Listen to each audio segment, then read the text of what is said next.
Hey, Heiner.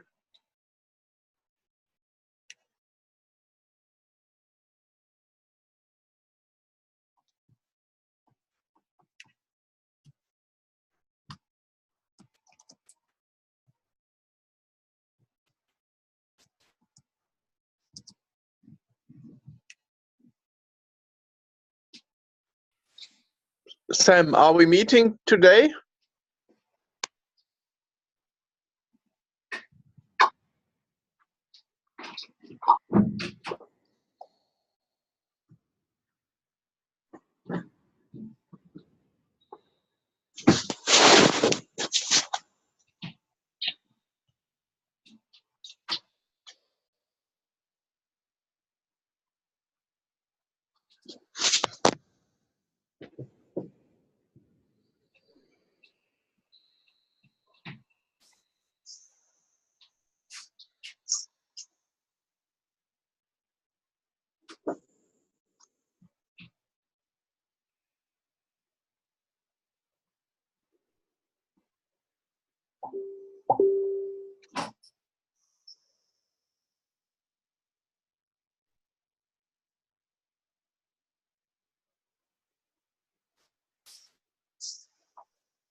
Hello?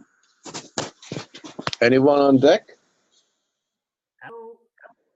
Hello, Heiner. Yes, hello. Can you hear me? Yes, I can hear you. Yeah. Perfect. Yeah. I'm trying to put the machine in the window this time, so. Hello, Anna. Hello, Anna.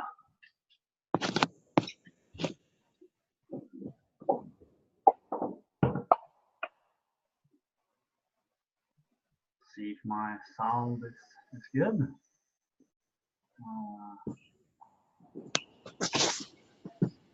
So what's happening in on the New Year's Eve? Well, for me, I have a party later.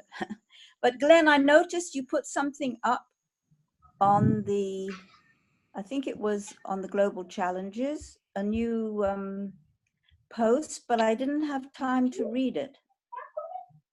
Do you want to just briefly say what it was about?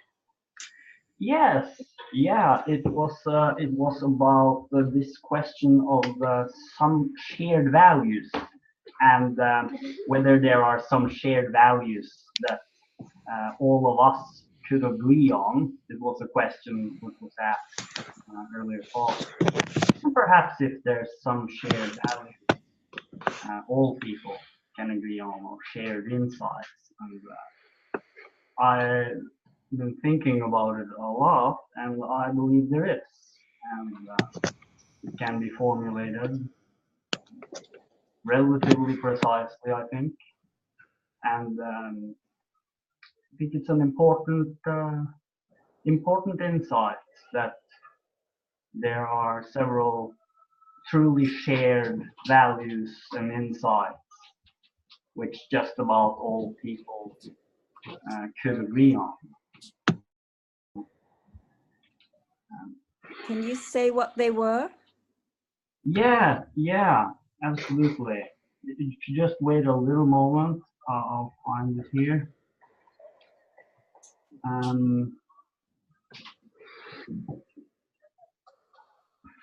Yeah, because this has been discussed before. Yeah.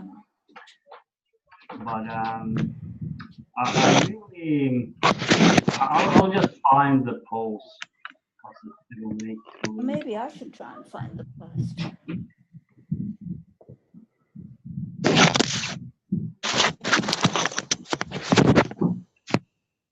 I think I found it here.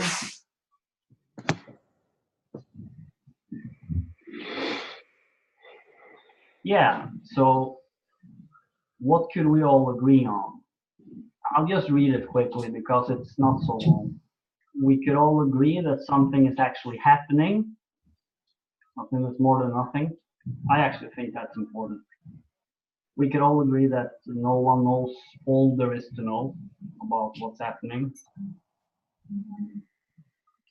Case for humility and wonder. And we could all agree, I think we could all agree that in every human being there is a greatness source, that there's something great which is in us and sometimes shows itself and in many ways, and that goes for all people. At least that's my opinion, and I think many people would agree. Maybe not all, but, I think so. and we could all agree that the ultimate potential of each one human being, as well as the ultimate potential of all humans together, is probably far beyond what we have seen so far.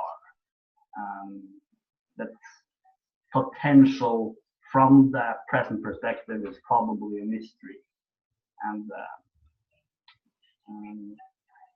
also, we could all agree that the actions of each one of us matter, that how we live life matters, and that individual actions influence the whole world, even if we don't see exactly how it influences the world. There's certainly an influence which happens. So it's clear that even very small acts, they have a real significance on many levels. And we could all agree that the planet Earth is one multi-dimensional interconnected system of life where everything depends on everything else, and where the totality of this life is a spectacular adventure which is unlike anything known in any other part of this universe. I think that's also an important point, that looking at the totality of all life on this planet, it's really a quite unique phenomenon.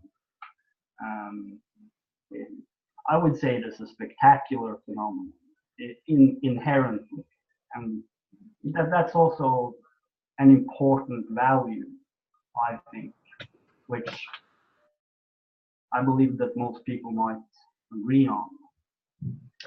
And lastly, that we could all agree that the generation of human beings who are alive today have greater possibilities than any generation before. In a very simple, practical sense, there are things which we can do now, which we could never do before, and it's quite obvious, but it's also, I believe, an important insight. And it's also one of those values which have a potential to unite people.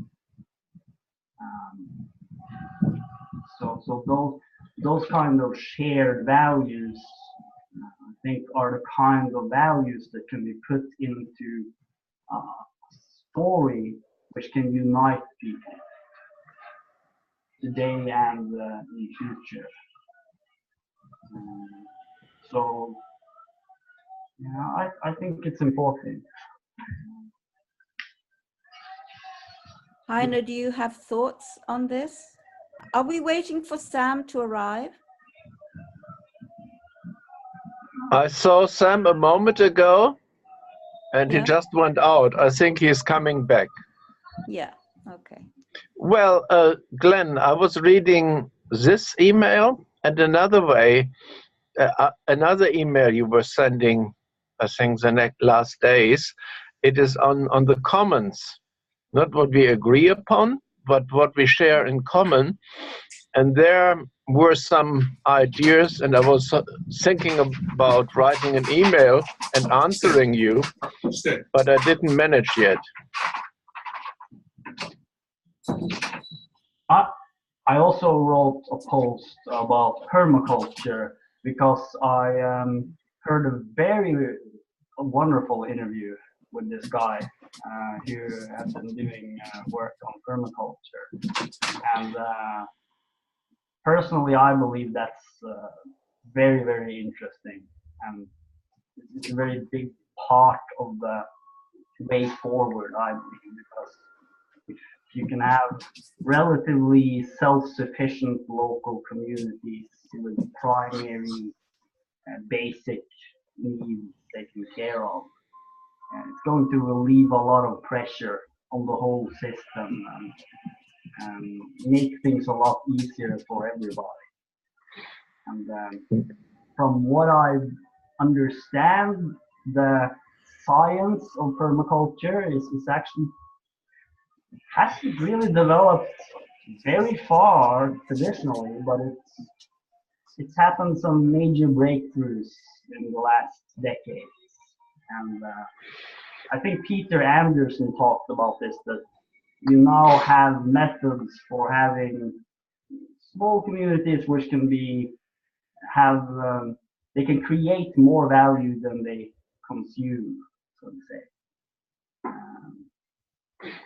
I think that's very, very, very interesting and a part of the future which I would like to see. Glenn, I think it's better for a conversation if I try to add, and I read your article on permaculture twice, because you see, for me, permaculture is something in my environment since 40 years. And I would first question that it's new. It is a traditional, it's the old one, and we have forgotten about it. And I looked very much into terra preta, into black soils, how the other cultures have been creating humus, and also including the excrements of animals and humans, and separating the urine from the excrements. And only... Hello? Sorry, I mistimed my dog letting out. They had to go.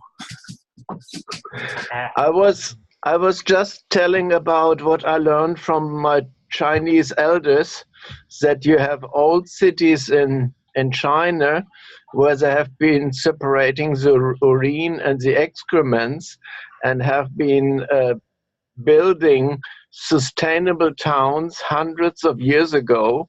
And it was only when Glenn started that he found a very good YouTube on permaculture that I said, this is all what we know already, but the problems of our settlement structures, how we treat our environment, how we treat living things, and that we have no idea to be really coming in the cycle. We now speak about cycle economy, but we avoid the upcycling and downcycling part of it. So all this modern technology, I think it's a fake, it's a hoax. They're burning everything which is coming from the households, and then they call it recycle. This is not recycle, this is entropy. So anyway, I was trying to start a conversation while you were not there, saying I'm fully hopeful since 40 years, since I was brought up in this environment on permaculture. And in my home, we always had this place where all organic matters was recycled with the ashes from the oven.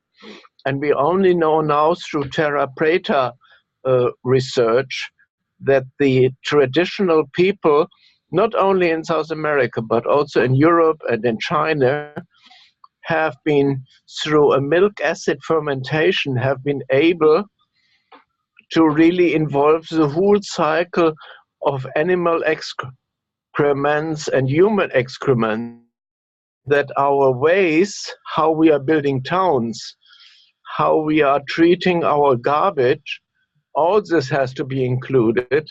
And this permaculture was always in eco-villages very fancy, and only few preachers and prophets were saying this is a new gardening, but we just have been doing this for only few people, and we forgot the scales.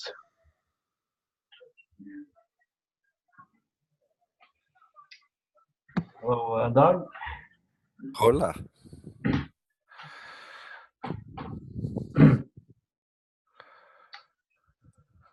Hi, Doug. Hey, Heiner was just talking about how we treat the environment, how we treat waste, how we cycle, how we think we recycle, how we burn, how we haven't learned from the past. Based on some of the posts that Glenn had been making. Yeah, it was on permaculture, and I think it's very, very interesting. I mean, I know that recycling has become a lot more popular, at least where I live, in the last years. But I gather, as you say, they're still burning it, so they don't have a very good system for taking care of it later.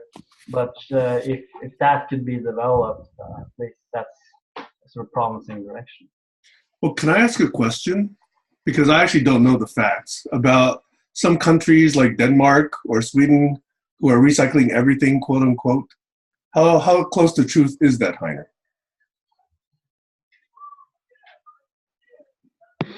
I just tried to tell you that it's a lot of marketing blurb, and we are the green evangelists who are now recycling.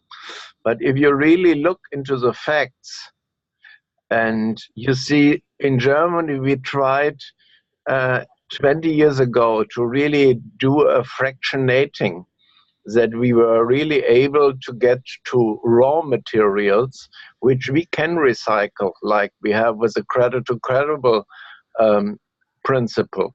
So I'm very close with the founders of this since 25 years, and the father behind this was someone who started the ecological chemistry, a chemistry not built on fossil fuels and all this chemical, pharmaceutical and whatever industry.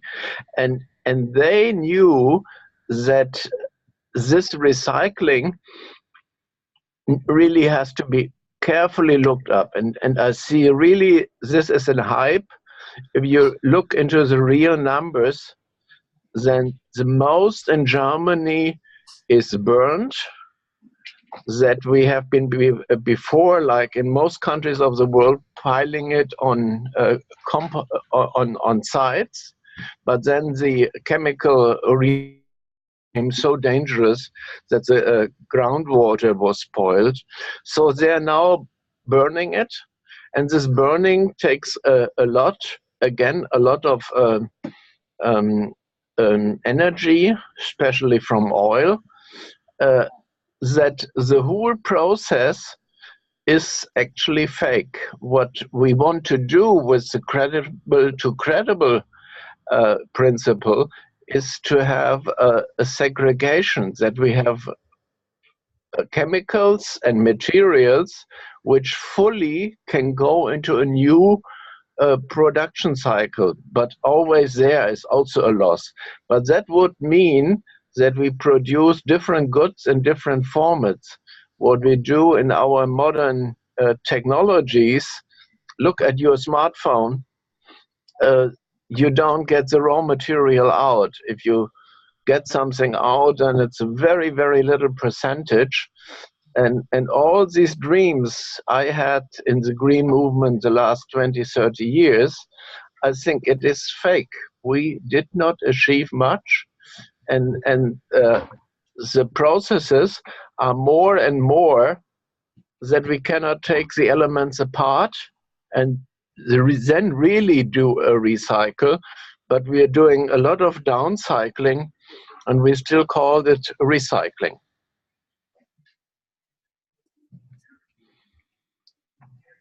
Yeah, we have locally a new initiative, which is to try to produce at least grocery goods without packaging. So it means trying to people bringing their own packaging and or bags or whatever, because packaging is a huge. We know whenever we go to buy anything, plastic, paper,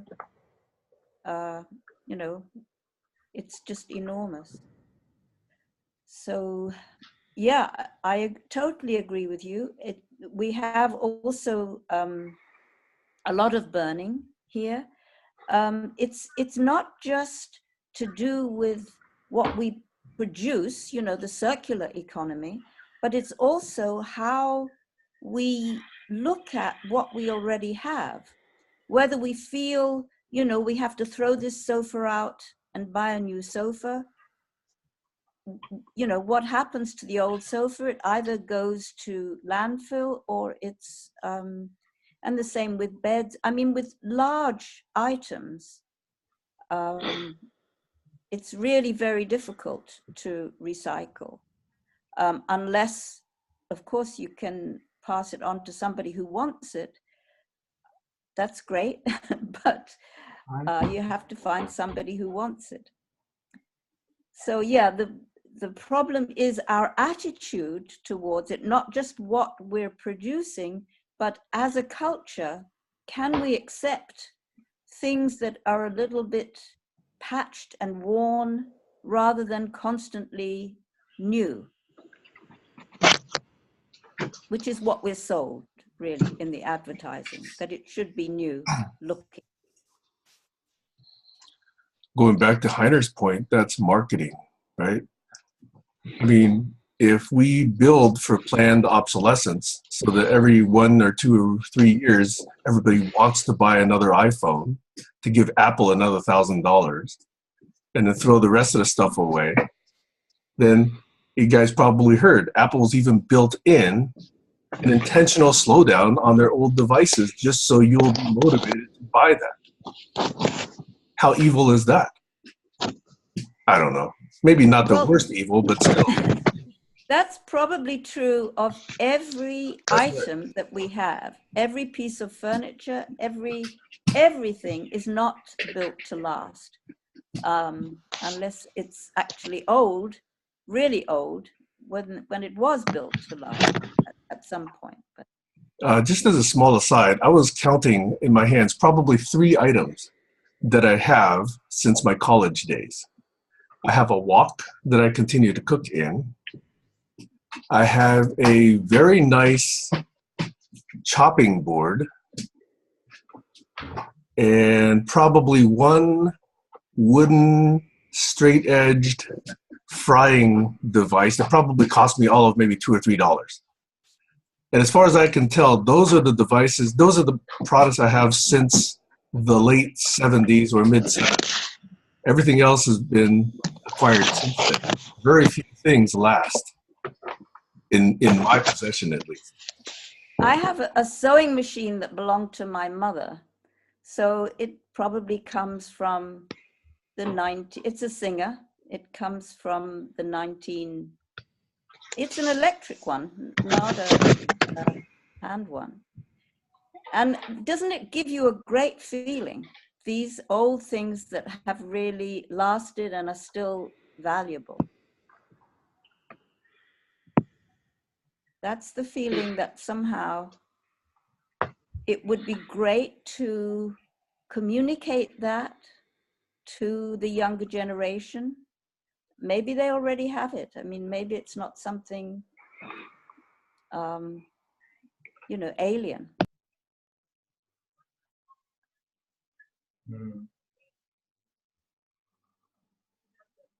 I want to just, this is changing the subject slightly, but I was at a Christmas sort of gathering with the younger generation, and they started playing a game, and it was quite competitive.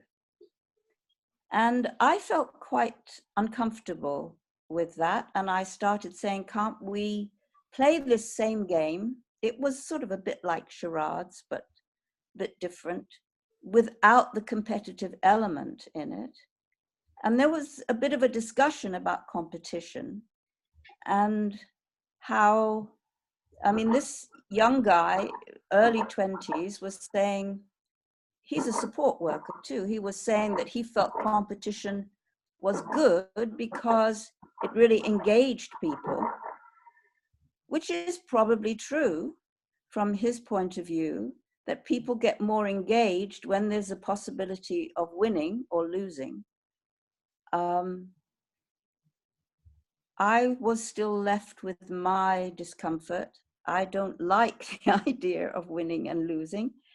And I'm wondering what other people feel about these sort of competitive games, which appear very innocent, and they're a lot of fun. People enjoy themselves, and probably a lot have played them over Christmas. But for me, that is really the beginning of war. It's the beginning of nations competing with each other.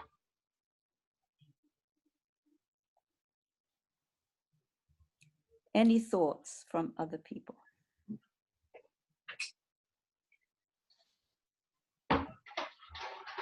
I'll chime in. There's a fellow who's a hero of mine, who sort of stood for the meme of play and fun, and his name was Bernie DeKoven, and he had an extensive body of examples and models and work on exactly that subject, and that having fun in the context of games and play does not equal winners and losers. That winners and losers is really a separate thing, and they're often conflated, but they don't have to be. And he was a major advocate of the concept of play and fun without the competition as an ingredient, because when you take the competition element out, you open up this unlimited universe of exploration and variability and possibility for finding new and more creative ways of having more fun with each other in play, unconstrained by winners and losers, because the minute you go to winners and losers, you put a start and stop on the frame. We're going to play from here to here, and whoever has more or has this or has that wins. And it puts the whole concept of play in a box that it doesn't have to be there. So you're preaching to my choir, Anna.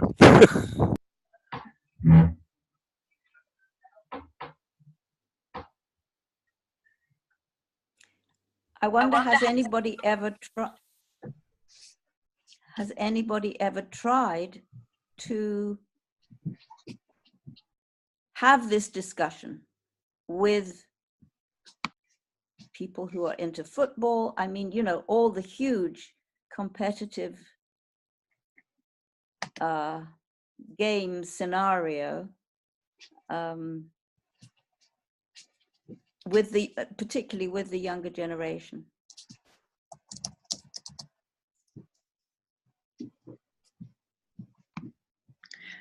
Morning. Hey, Debbie. Yeah. I have a game that I play here at the Artery where I live. It's called Chance Magic, and it's just a card game. It's really fun. And there's two ways that you can play it. You can play it the community way, or you can play it the competitive way. And it's interesting because any player can play any style. Like, you can force someone to have to pick up the pile, or you could play the community way where you're like, let me just take care of that so that you don't have to pick up the pile, and here we go. And it's interesting because at any point anyone can switch to the competitive way if they want to. But the vibe is so very different. I mean, this is a very simple example, but I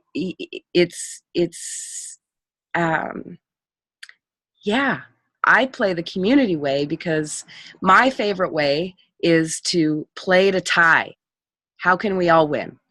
And the end of the game, there's one hand that's face down, and at the end of the game, there's one hand that's face down, there's one hand that's face up that everyone can see. And the last hand, you don't know what card you're going to pick up. You just have a chance. That's the magic. And so at the end of the game, it can flip anyway, regardless of whether you've been competitive or cooperative. And so the most satisfying games are when we're all surprised and we watch it flip a couple of times at the end, because it's all to do with chance, really. And yeah, there's a qualitative difference in what it is to be a player when you're playing to tie, when you're playing to cooperate, when you're playing not to win, but to, as Doug was saying, to play, to have the fun. And I don't know if I just don't know if we can change the big picture of how people play with football and hockey. And there's my Canada coming out, folks. And I think we can model what it is to put the focus on the play and how we can serve each other. We can just show people. It's just way more satisfying when everyone wins. And I guess that would just put the finger on, in part, why I'm here. This is not so that I can let's do my thing, but rather, how can we do something together to co-invest our time and attention such that we can all win.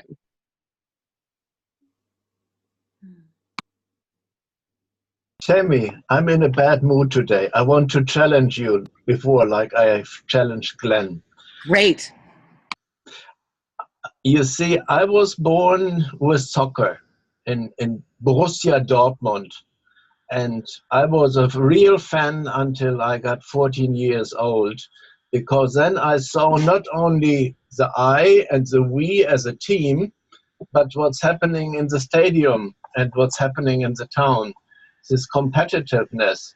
So I was very early alerted on this group spirit, like the Nazis had the we and they forgot the I, and so they made the people all suffer and die and kill and whatever. So I very early looked into alternatives. And I want to challenge you to look that there are not only the Olympic Games, the Greek games of competition with running and flying and jumping or whatever, but there's the Delphic Games. The Delphic Games, which were the traditional games of the past, even before the Greek, where you had a competition of all artistic means and ends, and it was a period of a month or a year where there was also peace. See my poster in the background. So I think this history on taking on the other position and winning and feeling, oh, I'm winning with you and I have my endorphin and my happiness because Tammy is winning. I think this is a real challenge for me, and this is what I'm struggling the last 3 weeks with, how to communicate what we in German call education. In German, it is either education, or which is Erziehung, or Bildung.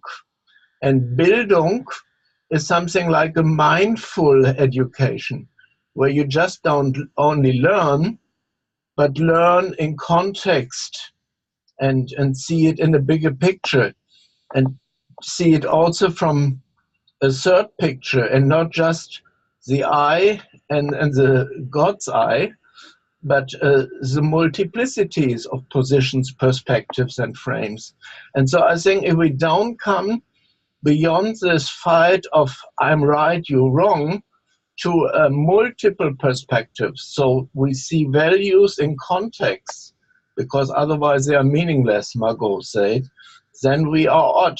Sorry, I was long again. Heiner, I just think you're wrong. Good.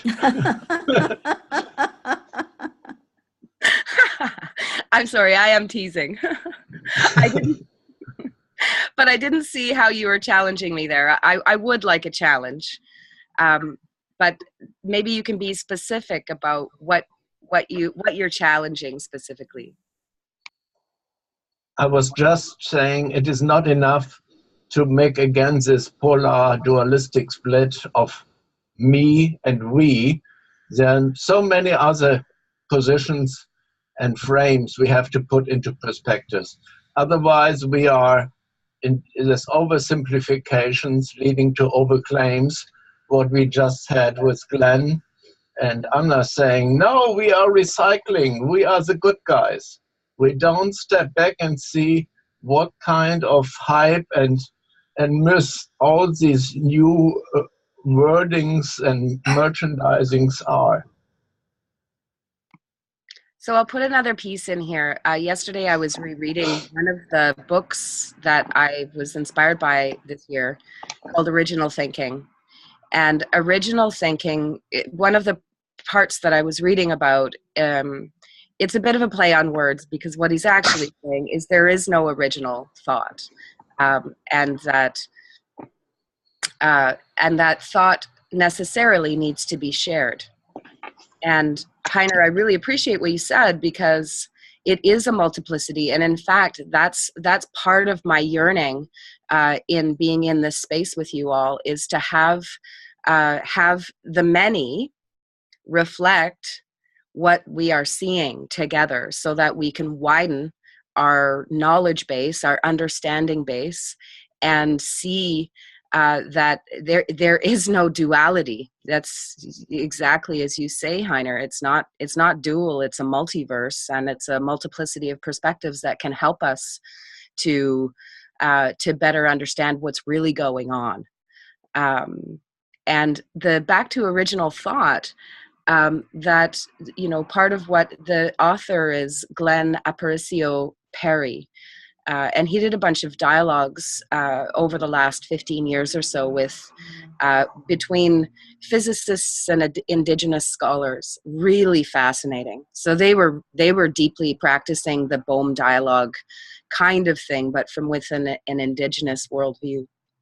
And in that, they were having similar experiences. We're having similar experiences as to what they were, because in going deeper, we understand that there's a group field that's emergent that is allowing that multiplicity of perspectives and worldviews to be made visible between us, so that we can experientially articulate this wholeness that we're all yearning for. And so, I just wanted to share that piece. And in terms of original thought, part of what he was saying is that thought exists and anyway, and that it's transmitted and we capture it, and we've got our wet work here to be able to this biological machine works that we're working with, and that though we see it through different cultural lenses, the richness of the thought is pre-us. And we are, in fact, I didn't catch, because I came in late, I didn't catch quite what Anna was saying, but we're definitely recycling here.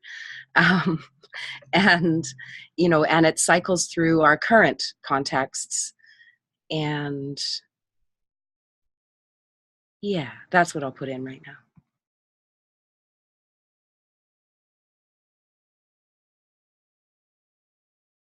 I'm not sure I really understood you, Heine. I'm very grateful for you somehow bringing a different perspective on this, because this seems really important to me personally. I seem to have a very fixed view on this, that competition is bad. And I would love to have some input which would help me. I mean, part of that is possibly a competitiveness that I feel in myself, which I don't like, and which, in a way, my own personal competitiveness, I would say it destroys my ability to love, really. So I would love to have some input from, and I think that's what you were saying, that we need to be the multiplicity of contexts that people, in which competition is not always bad. But I can't get further than that. So I don't have a solution, but let me just drop in another thought. And that is, if resources of some type are scarce, in particular, resources that are required for life or survival, then survival means assuring oneself of sufficient share of that resource. Otherwise, you accept death, right? That's the way we think about evolution. That's the way we think about other species. And it's not unnatural, therefore, to think that we as a species have that in our past. I think it is our responsibility to see whether or not we need to stick with that or we can evolve something else. And that's two ways. One is we can actually share more, or we can increase our resources. Now, technology has been trying, in some sense, to increase our resources. If you look at the Monsanto people, you could say that's what they've been trying to do in one way of looking at that. So is it that evil for us to have gone through that evolution? I think if we just accept it and say, hey, there is another option here, and we can choose differently, then we don't have to put this evil label on it. It's where we came from. And that in every context, every subsystem, every kind of resource, whether it's water, air, trees, anything else, food, some of it's plentiful, some of it's not. Water is going to be very, very scarce very soon, clean water. Air is being threatened. We used to think some of these resources were quite plentiful. We've got to think differently. Either we have to ensure ourselves our own share, which possibly means fewer of us. That's a very hard thing for us to face and ask ourselves. Or we have to find more resources like Elon Musk is doing. He's trying to get us off this planet so we can use other resources, but I think the problem is still going to spread. So I don't have a solution, but can you look at it in that context as it's a part of our past? We don't have to label it evil. We just have to learn, and we have to just create something else. Done. Over. We can also reduce our consumption. That's a third option that you didn't include. Well, I think that goes hand in hand with assuring there's more resources so each of us has our share. So yes, I agree. I didn't bring out that little aspect of it. But isn't this where permaculture comes in? Because from what I understand, from what I've heard, they've already developed technologies now to desalinate water very efficiently. So there will be no water shortage. At least that's something that I've heard from several sources. Maybe it's wrong, but I would like to find out if it's right. But at least the primary idea is that if you can have household economies and small scale economies on town levels, you can be self-sustaining with basic resources, then that will solve this problem more or less. Because you won't have this scarcity. Sure, but that's only part of it, right? If we continue to grow, and double every 30 or 40 years, permaculture is still not going to solve that problem. Right? No, absolutely.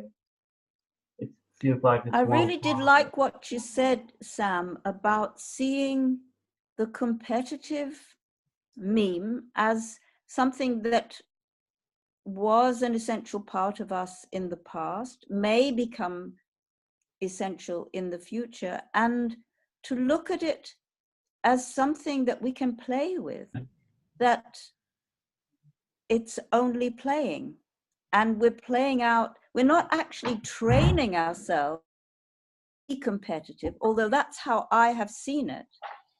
I have seen it that particularly if young people, and particularly in school, in education, I don't know whether that was what you were talking about, Heine, but the education which teaches competition as part of it does seem to be preparing us for a competitive adult life, which then leads to this really inability to share or to see ourselves as world citizens rather than as nations that are grabbing. Anna, I think I meant this reflective mindfulness that you try to see with other eyes, and that you make sure that you don't spoil it because it might be good water for other people to drink.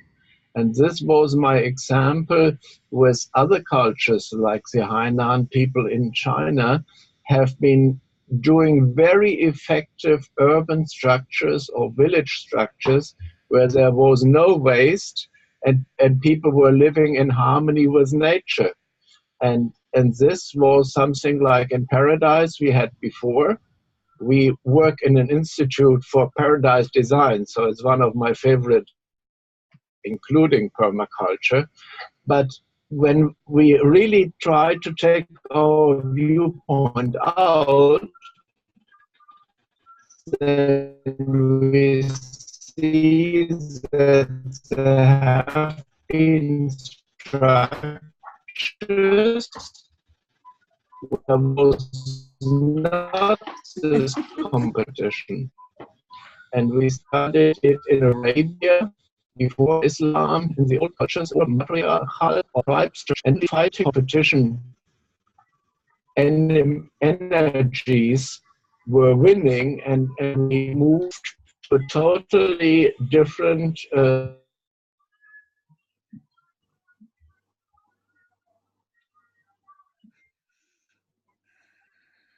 Can't hear. Not hearing. Heiner, you muted yourself on your audio, but there was also that really slow and then fast. Yeah, there's definitely a degradation of your audio, Heiner. But I think you're back. I unmuted you. Yeah.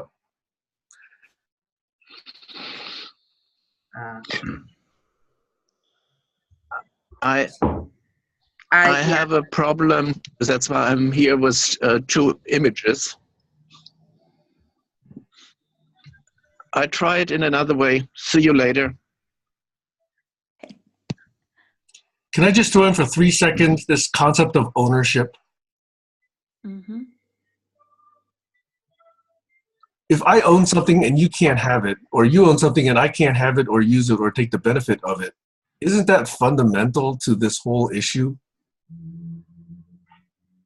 And yet, I don't think I hear anybody advocating global, universal sharing, right? That doesn't seem to work. There's am. lots of people. I am. I will challenge you on that. Yes. I will challenge you on that. I absolutely believe Absolutely, that is. I global. absolutely will challenge each of the you on con- that. the con- Okay. Okay, here we go. Here we go. Here's the challenge. concept- Are you ready? One Okay. at a time. Are you ready? Are you willing to share your wife or husband? Yes. My wife, Yeah. somebody that I choose to share. Could she choose to play with somebody else? Yeah. But that's her self-will and determination. She's not my property. Exactly. I wouldn't own my partner. Anna, may you say something? I was totally flabbergasted at the idea of owning your wife or your husband and deciding to share them. Okay, so here's what I'm saying, okay? I would say this is a rather unique group of people. Because if you ask this question in most of society, that absolutely would not fly. Okay, we're talking I don't have about to even go into notions of ownership. You know, it's just particular bonding that is already exclusive in some way. And that creates competition, you know? No. If Doug and I both were trying to get Tammy's Friday night, okay, there's competition there. You know? If you speak to the polyamorous communities, basically what you'll hear from them is one of the most important respectful practices is scheduling and Absolutely. honoring each person for their place in your life. Okay, Yeah, so just for the record, I'm with you, okay? But not most of society is. Okay, so if I can unpack some of this, because the truth of the matter is, and Anna, I'm going to back up the tape a little bit. You were talking about, is there another lens to look at competition through? And I can't say that I have one for you. I don't see a context. I see competition in terms of basal brainstem, in terms of primitive survival competition on a very primitive level and in the natural world as a phenomena, an observed phenomena. However, there's just as much evidence when you have drought periods, and you see every species in the savannah gathered around one watering hole, and they're all working it out, and they're all sharing it down to the last drop. They're not fighting over the water. So I really challenge the idea that competition is this somehow natural world derived, biologically imprinted and self-determined reality that is part of our genome as opposed to part of our cultural imprinting. Thank you. And a corollary of that is this concept of ownership, and the proprietization of the world all is wrapped up in the emergence of currency, the emergence of wealth, the creation of scarcity as a fundamental ingredient of power, control, and authority. So and that goes back thousands of years. It was sort of like we developed higher level brain function, and the next thing we did was we invented money in the form of clay tablets representing quantities of things, fungible goods, right? So the question for me, and to Sam, to your point, I agree that got us this far. It served a purpose that enabled our species to be as profligately successful as it's been in taking over the world, right? It ain't working anymore. It not a good idea from this point forward, and we have this big gray blob sitting on our shoulders that actually gives us the ability to change our mind, to make a different decision and to go, bingo, this property thing isn't working anymore. If we don't relate to every resource on the planet and each other as all part of a commons and figure out how to work and play together cooperatively and use our intelligence and our ingenuity to figure out how to make it good for all living things on this planet and for the balance that and the perfection that nature presents us with as a model, we're going over the cliff. We got to change our mind. Yep. We just have to change our mind. And just a sidebar, Anna, about that competition thing. I remember when my son was growing up and my daughter was growing up, and I had less connectivity with my daughter's experience through sports because she had natural affinity for picking things up and learning things. So my involvement on that level was less called upon. My son had his own sort of vision. So every other kid is going after the ball in soccer, and he figured out really quickly that if he went after the player who was kicking the ball and took him out, that was a strategic difference. Regardless of the ethical challenges that carried with it, which I wrestled with, and trying to explain to him why that wasn't the game. But I remember him going through Little League, and there was this period when they were really small, when it was just about them learning how to put one foot in front of the other, how to swing a bat, how to catch a ball. And they were all in one pot together. And there was no scoring, there was no competition, there was no winners or losers evident anywhere in any aspect of what we were doing. They just played and they learned. And then at a certain point, and it was really subtle, it shifted into a whole social entitlement system on the level of the adults as coaches and the teams as pawns, and a whole competition layer that was brought in that had to do with, who ended up and the management and control of the league, of the Little League authority and their decision making. And was this fair or not fair? And was this team equally balanced with that team? It was all adult based. The kids had nothing to do with that, but they learned it really fast. Like they caught on to the fact that, there was this whole other subcontext going on, which was winning the Little League series. That was brought to the party by the adults. The kids had none of that going on until they learned it. And the adults that were the most potent alphas in the Little League establishment community, their children were the ones who got the imprinting the biggest, the fastest, the strongest, but they were also the ones whose dad was out, practicing them like a major league player every afternoon after school for them to be the alpha player of the little league to win the little league championship. It was this whole psychotic thing. And through my eyes, I'll confess to a just instinctive revulsion at it. And but I watched it manifest. And it was clearly an add-in. There was nothing organic about it. There was nothing endemic to the game of baseball about it. This was a nurture, epigenetic, play it forward imprint exercise that brought competition to the party. And took a huge amount of the fun out, by the way, like very quickly.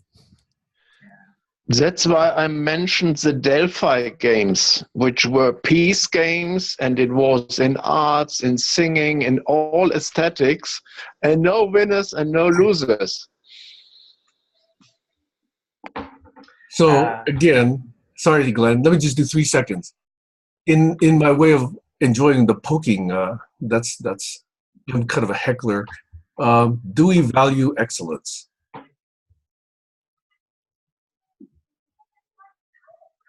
Well, you need to define what you mean by excellence. And what you mean by value. Being better at something than everyone and else. What you mean by we. Can I follow It's that? clearly a pokey question, okay? I'm done. Yeah, let Glenn say. I think that's a good question.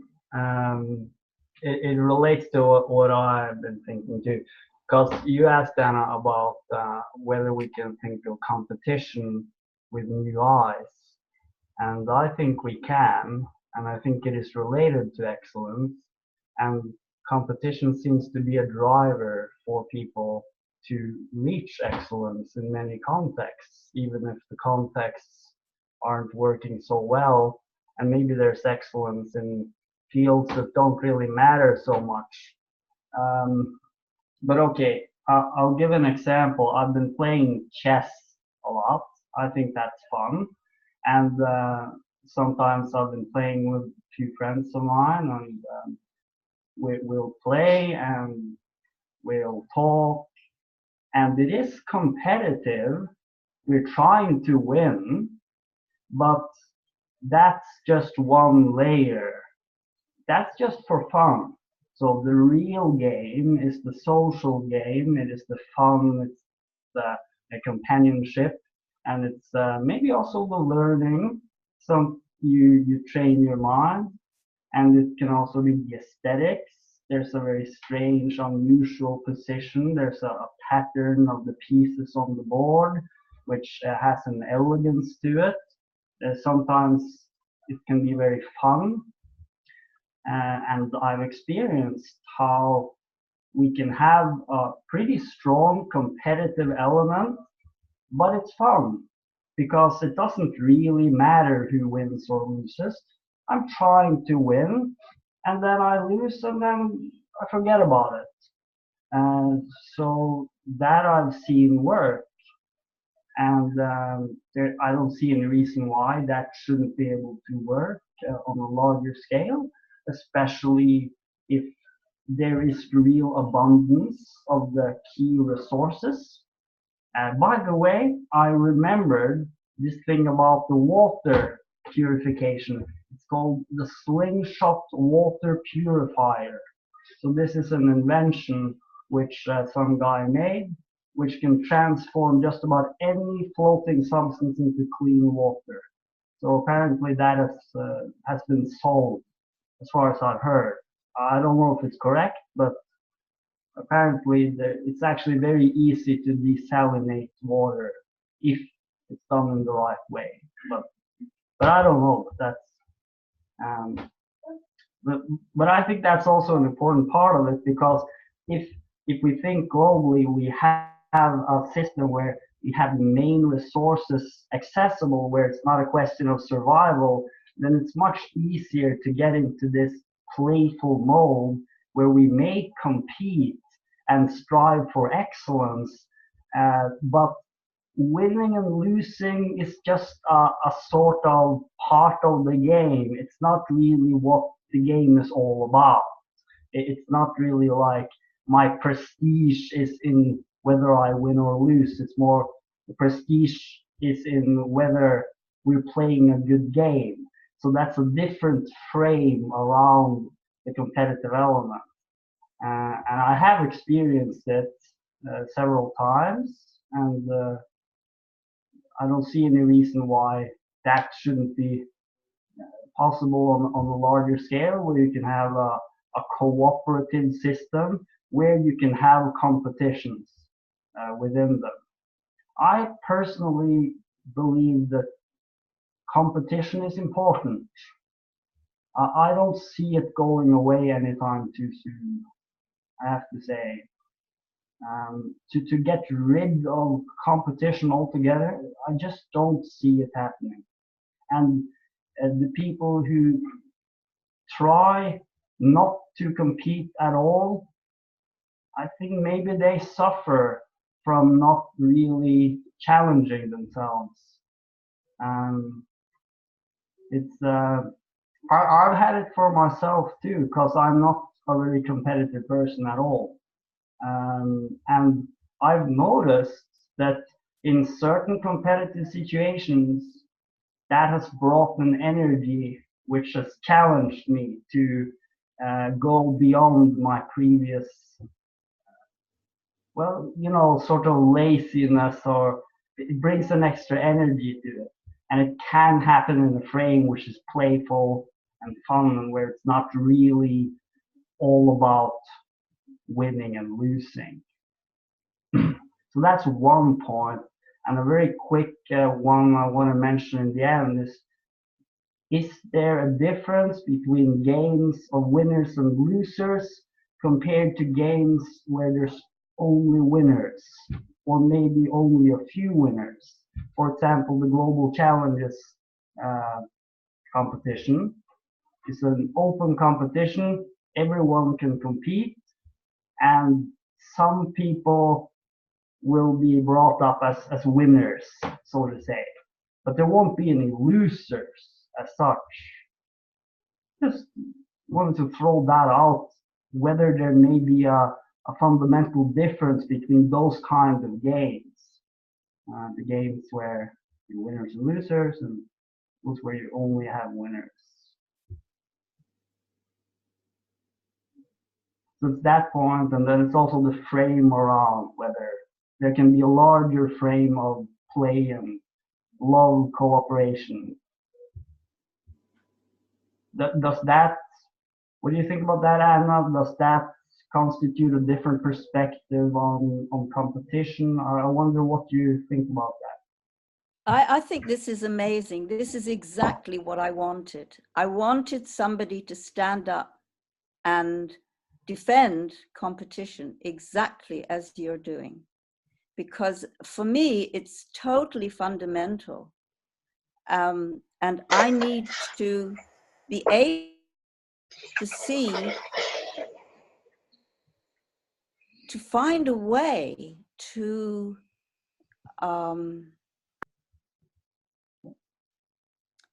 see what it is that allows competition.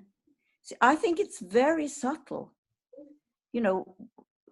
What you say, you're not a very competitive person, and yet somehow you feel like it's really helped you in a way to be competitive. It's brought you out. So yet to a certain degree, like if it's like a balance thing, I feel some degree of it in the right kind of frame. I've had a very positive experience. I wonder at what point would you feel that it could become destructive? When there are winners and losers, at what point? Obviously, when it comes to some people having a lot of money, other people not having a lot of money, when it comes to poverty and riches, we can say, their winners and losers can be very destructive. that imbalance in society, we can Yeah. see that very clearly. That's a good example. And power, in terms of power, when some people have all the power and other people have no power, we can see that really clearly. So, you know, at what point do these games switch over into that sort of situation? Sorry, Sam, you wanted to say something. No, I just wanted to say this whole winning and losing business is not the bad part of what we're talking about. If the winner chooses to share his winnings, let's say Bill Gates decides to spend $1 billion eradicating malaria. I don't mind him winning $1 billion if he can do that. Just like the Greeks said, hey, you know, if we could all get a philosopher king with all the power in the world, but this fellow had, you know, man or woman, had the right values and ensured the happiness of the people. I wouldn't mind that either. Well, it's not a matter of winning and losing. It's a matter of... Well, the winner has the power. And for me, it's important that the people should have the power, that the power should be shared so that people feel that they have a voice and that they can help to make those decisions, that it shouldn't be one person who wins, who can say, yeah, I'm going to decide to spend it on malaria, you know, maybe. So I'm going to push back on that. That's charity.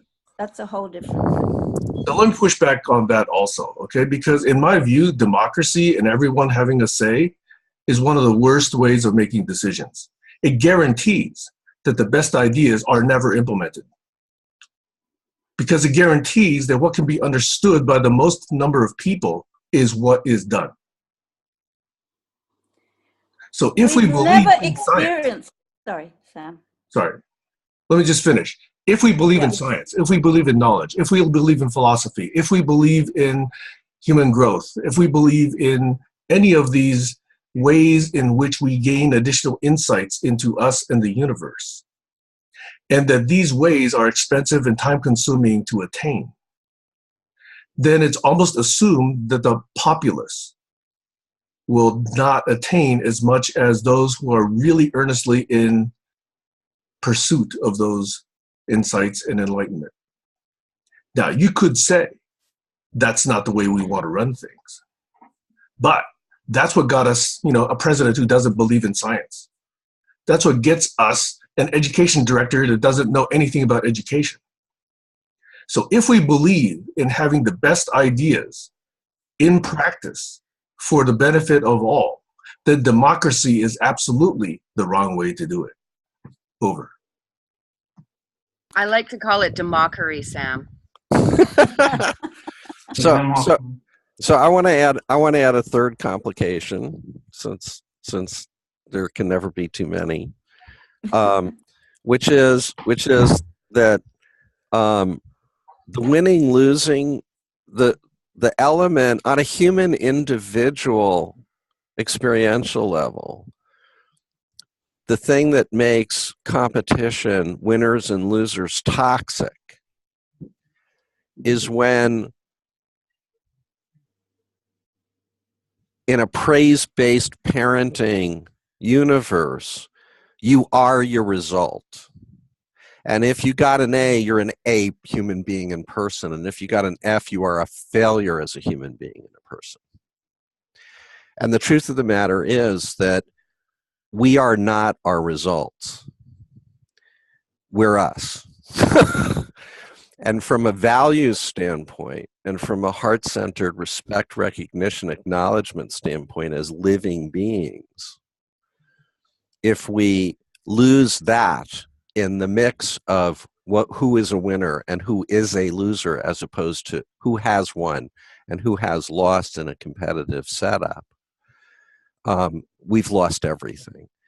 And the objectification of the individual as equaling their result, or the individual worth being defined by how much money they've accumulated relative to somebody having accumulated less, is the toxic dimension of all of that. As long as that's not operating, all's fair in love and war, and it's fine. But as a practical matter, it then shifts the inquiry to, do we choose to have people with a lot more at the expense of lots of people with a lot less? Those things all become reflections. The results we generate or create become reflections of a collective choice about that. And I would argue that the choice that generates that end result is not exactly an optimum result. In fact, for most people, in terms of the experience of their lives and their general well-being and welfare. But there is no context in which conflating the value of an individual with what they've done or what they've accomplished or what their results are. There is no context in which that's okay. And the industrial and cultural frame we've been living in had conflated that long ago.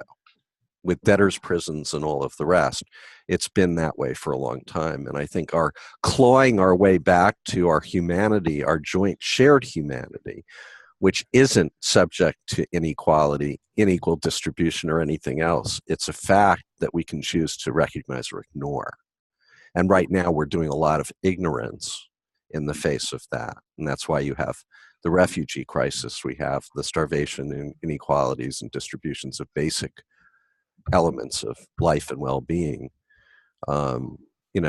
It's ignoring the fundamental, right of a human being as an important and valuable thing. And that's not just human beings, that's all living things. We have the same disrespect for the rest of the living planet. Maybe it's time to change our mind about that. Okay, I'm going to jump in. Oh, no, Glenn, you go. Yeah, I'll be pretty quick. Yeah, I totally agree with that. Actually, we talked a little bit about that right before you came on. And that was a bit of what I wrote in that post about shared values. Where I believe that one of the shared values that we could all agree on is that each human being is, practically speaking, an infinitely valuable being. And one of the reasons is evolution also, because we have this evolutionary potential. So humans are processes. So it's obviously nonsense that anyone can be valued according to one specific accomplishment. I think almost all people understand that more or less. So one little thing which you asked, Anna, was at what point does this game of winners and losers become toxic? And you mentioned rich people and poor people. And I really believe it will be at the point when the poor people still have enough for the basics, and they have a chance to get more if they like, but you just need enough. So if you have the basics, if you have the basic primary needs taken care of, I don't care if some person has a house which is 10 times as big as my house. As long as I have a house with some place to sleep, good food, the basics, I'm fine. And many people feel that way. And so the solution is to take care of the primary needs of all people. If you take care of the primary needs of all people, then you remove the whole problem. And they can play the games of winners and losers. And the winners can be winners and lords in their own minds and whatever. It's not the same kind of problem anymore then. No, sorry. Yeah, there was some research done about that, Glenn, and a book was written about the imbalance, that when the imbalance, even when the people at the bottom have sufficient, when the imbalance between those at the bottom and those at the top is the widest, then that produces a society with many different problems, including a high death rate, a high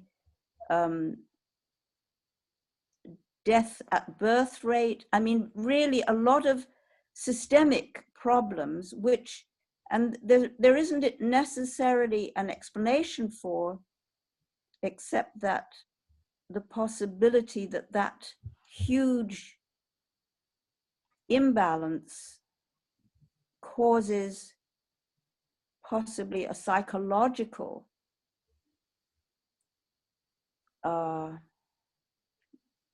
problem. Yeah. What are you saying? A Tammy? loss. A loss? Yeah, it causes a psychological loss. Like if it. Yeah, a feeling of lack of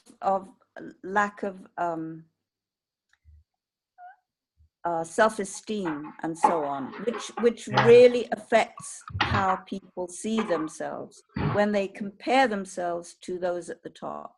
So yeah, I was just putting on that it's not that simple just to have enough, but the actual comparison really does have an effect on the society.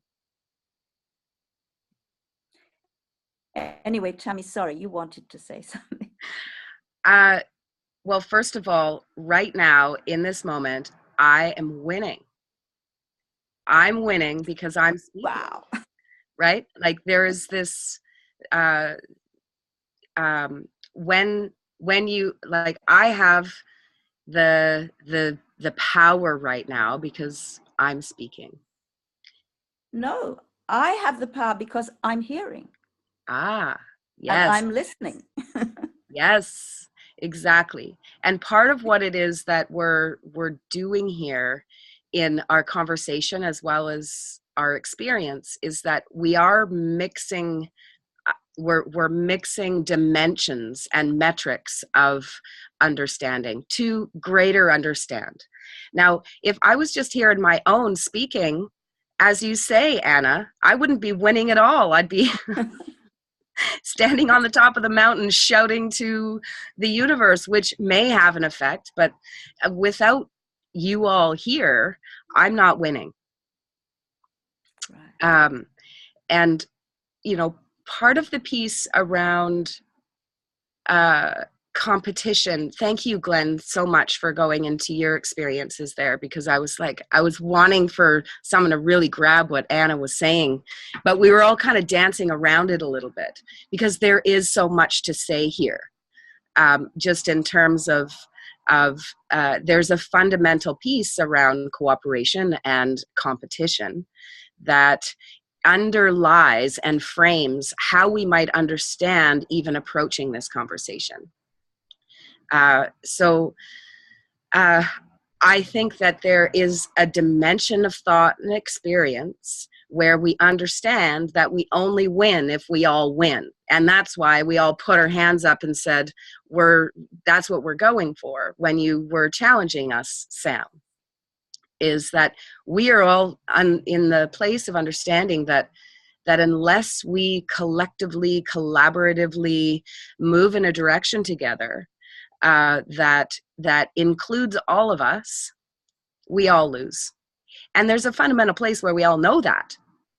And yet there is the societal programming around winning and losing. And I can point to playing Speed and War with my sister as a kid and having that feeling of I'm going to win. And because it's such an active card game, you know, you are physically, biologically, you're trying to win. And I remember that feeling, and I remember not liking it. I remember being burned when I lost, and like, so, you know, like, I win when I was winning. You know, I was going for it with my sister, right?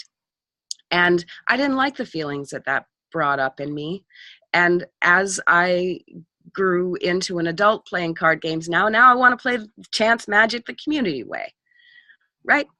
So there's this piece around us having a greater understanding of our collective wholeness as we look to understand how we can focus our time, attention, and energy in a direction where we can help to steward this different way of knowing and being so that we can all win. That's why part of why I'm here and what I hear and see and respect and honor about each one of us being here. Sam, you go. I really dislike this notion of winning and losing. This is, again, a dualistic trap, and it's a sucker's choice, and it makes us think too simply, and it makes us think about these palliatives like everyone should have the same. You know, that's too simplistic thinking. And again, that's not going to get you systemically where we want to go. We have to be more mindful of the differences and not just think about something winning or losing. Those are, just two value-laden words that just compel us to make bad decisions. Over. Fair. I am using the parlance and language that we were using, Sam. And part of it is that you can cut anything any way you want. You're still cutting it from the whole, at which point you're only serving up an approximation of reality. And the point is that Tammy is frozen. We're more okay. Back. Yeah, you froze for about 20 seconds or so. Okay, well, maybe that didn't want to be heard.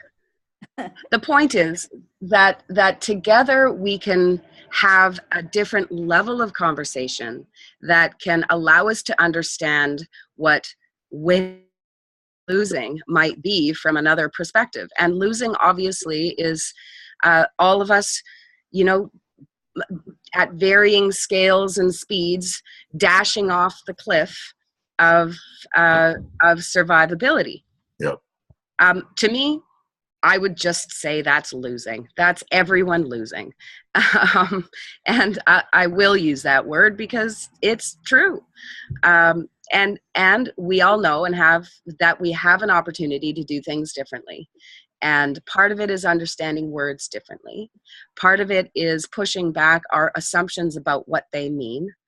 And part of it is being willing to be wrong. Being willing to be, oh my gosh, Anna, that's right. You made me change my mind. Back to Doug saying we need to change our mind. And I'm just going to pop a couple of alphabet code pieces in here. Let's talk about own. I'm going to pick short words. Own and power. Okay? So own in the alphabet code means constraining the greater understanding within. So when I constrain the greater understanding of the universe within myself, then because it's, at the end of the day, we can't own anything, not truly, not other than our own bodies and selves, I think. Maybe not. Maybe I can't even own myself, because once the pieces of myself go out in the world, people can take it any way they want it. And then power. Our thinking constraining the greater understanding of energy that's activated. So our thinking is constraining that greater understanding of energy that's activated is power. And I think the thing about the alphabet code and why I keep bringing it is because it shows us that underneath there, or what I understand it shows, underneath there are some fundaments of spiritual understanding, fundaments of the isness of things that feed into how we become unbalanced and how we miss the point. So there is a point to all of this, and that is that as beings of consciousness, we wake up in the nick of time to be like, okay, let's truly understand who we are and what we're here to do together. And that thing is gorgeous. It inspires us. And to one of the things that you said, Doug, Mr. Breitbart, you have this sort of egalitarian, everyone equal thing. I would say that it's also important for us to see examples and be inspired, and that leadership that comes to the fore when someone is representing fully as much as they can the greatest, grandest vision that is inspired by their seed of consciousness or soul. That is something that is meant to be expressed and seen so that others can see that and have their understandings about it so that we can further progress. So for me, it's not about, I think that throwing the baby out with the bathwater in terms of leadership and allowing the inspiration that is flowing through people to be seen and heard and understood, that's a critical step. It's not the end result that we're looking for. It's just an important step that we take together so that we can align our values, so that we can understand where we're coming from, so that we can together get behind something that feels right. And yes, we're pushing back against our societal programming and all of this while we do so. So there's lots of places for our Sam to jump in and say, hey, but would you share your wife or whatever it is? Because these things need to have the tires kicked and they need to be understood. But there is value in people shining their light and inspiring us to think better, to change our mind, to create new and wider frames for understanding what we're here to do and why. Sam? I think if we look at opportunity in terms of lifetimes, I absolutely agree with what you and Doug and everyone else are saying. But in a particular moment, if there is a decision to be made, let's take an extreme example. Andrew Weil goes off for 8 years or 20 years or whatever it is, and he's thinking about, some n-dimensional problem in mathematics. Who's that? He's a mathematician. I don't necessarily need him to opine about democracy versus theology versus whatever else, because that's not who he's engaged in. I would rather that people who have been engaged in politics, in democratic thought and or socialism and or whatever, and who've really been thinking about that they opine and they have some influence over some of the decisions. Now, Andrew will have his opportunity to contribute to society when he publishes his paper and solves a 300-year-old math problem. That's awesome. We all each, at any given moment, are at different stages of learning, different stages of growth, different stages of life, different stages of what is important. So at any given moment, if I'm going to give the same equal power to everyone over every decision, that is a very simplistic model, and it's not even the model that we want. I guarantee that. So we have to recognize that people grow in cycles, they grow in ebbs and flows, that communities do the same thing, that topics come and go, that expertise comes and goes. And so this notion of absolute equality at every given moment and every given decision is guaranteed a false model. And we're thinking too simply about that. Over. I don't think anybody is proposing that model that you are setting up as a straw man and bashing down. Everybody who is thinking of a world citizen type government is thinking about certain people having expertise who would be asked to give advice or knowledge or however. Who knows how that is going to be? What does that mean, Sam? No, I really appreciate your point, Anna, but I really want to point out the extremes in this conversation, okay? If we point out that we don't want winners and losers, then we don't recognize, we are not keeping score when people say, oh, I've got, more knowledge about politics, or I've got more knowledge about economics. Because if you do, then you're calling them winners and you're calling other people losers. No, you don't. That is the complete misunderstanding. That's a duality, Sam, that you're bringing to the party that hasn't been said by anybody. I was actually hearing that, so I apologize. But I know, I get that. That's my point. Yeah. And by the way, that's why figuring out how to do us differently takes so much time, and on the surface can appear so completely non-productive. Right. The truth of the matter is, your hearing of it is completely different than at least 3 other people explicitly based on head nodding. And as far away from our intention or vision of it as could be, right? So, but the reality of that perceptual filter and translator for you is very real and very tangible and very concrete. So the question is, right, if our values are the starting place, and the principal value is that every human being has a right to be heard, to be respected, to be enabled, empowered, enfranchised, then you're sharing your take on that, your receiving of that, and how we respond to that, and how we choose to work through that, at least through my and Fabian's lens, is a values-mediated question.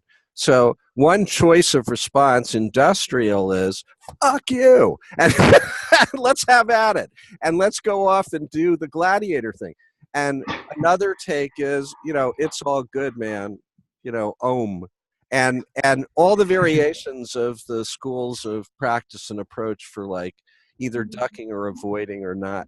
But the truth of the matter is, I'm really interested in 2 things. I'm really interested in understanding and knowing what created that tension for you to create that particular filter on that particular meme, to turn it into that. Because the more I understand and know you, the better I am going to be able to communicate or translate what my real intention or thought was in a way that would enable you to get it. Whether you agree with it or not isn't even the issue. It's just from an effectiveness of communication. The more I understand you and the more you understand me, the better off we both are. And the world is at large, right? So that filter conflict becomes the first order of business. It prioritizes over even whatever the subject matter was that we were talking about. Like, how did you get that?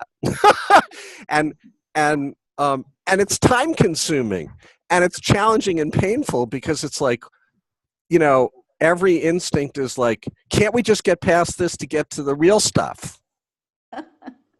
And we passed that point like months ago. So like, we're so far behind the curve on getting to the real stuff in the industrial program, which is being productive and doing things and setting things up and like building crap. But guess what? If we can't figure out how to get this stuff handled in a better and different way, rather than just ignoring it or running past it or burying it or making believe it's okay when it isn't okay. Because at some point down the road, it could pop up in a really materially destructive way, and whatever it is collaboratively we end up building. And it's going to happen at the most critical juncture, when it's most expensive, to the waste of all the time, energy, and attention that has been invested to make something happen. So by the way, I just want to say that the way I converse is not necessarily to say what I believe. Right. Understood. I have learned that about you. I do know that. Right. So I play with different ways of saying what I think I heard by going to extrapolation. And sometimes it's too simplistic. I agree. Okay. Yeah. And one example of that is to say that ownership is to equal ownership to your partner, which that was a really interesting. No. I'm still going to stand behind that, okay? Because you can nuance and you can semanticize all you want, but the minute there's exclusivity, there's ownership. I do not agree. Okay. There's ownership not of the person, but of some aspect of that relationship. What do you mean exclusivity? What were you talking about? If I eat this apple, you can't have it. It's not available to you. I own that apple. Is it a That's very different than a person. But is that If I have this person's time on Friday night, then you don't have that person's time on Friday night. Glenn wanted to say something. Are you saying, Sam, a variation of that you can't be in two places at the same time? That's what I'm actually hearing for some reason. Yeah, I'm hearing some acknowledgement of the finiteness of certain resources. Yeah. And if you ignore that reality and go with these platitudes of everything is shareable at all times, then that's not real. That's not a model that I can actually practice in my life. You can take that to an extent, but not for everything. And you got to think more than just, everything is shareable. That's not actually going to end up being true. By the way, I just want to say really thank you, Sam, because I think it's really important what you're bringing here. And you brought this in several conversations, this actual perspective of what actually happens specifically in time, space, and sort of get it down to the direct practicalities. We need that. Maybe I can jump in? Please. You see, I enjoyed and I gained a lot while cooking. So I was in the kitchen. And first remark regarding Doug and Sam, I think when we are just looking into our attentions, our expectations, assumptions, then it's a silly, very interesting game, and we could do this dialogues forever.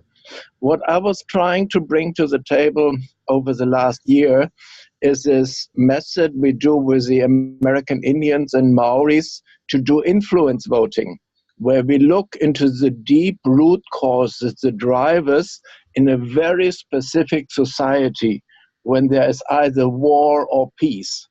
And this is done in the 60s, and I'm talking about this since a long time, and I never got any questions about this.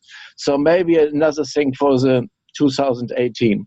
The second I had in mind, Glenn, I have a Gedankenexperiment for you, a thought process.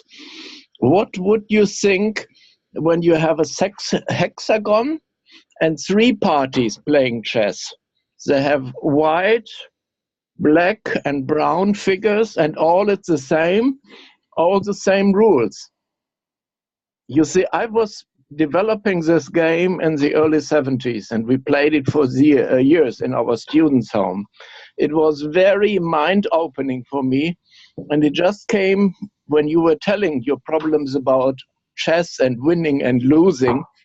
I was very much in chess tournaments and quick chess against the clock and all this, but I learned through this, using three-party games in chess, it is a total different game condition.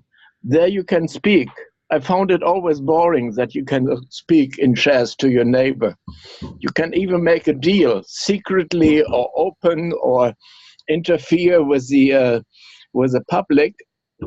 But this game was that all rules apply, but when someone is chess mad, the guy who made chess mad gets all the people who are left. And so all these rules and winning and making deals is not really working, because I make a nice deal with him and then he's getting all the rest of the power and he beats me up.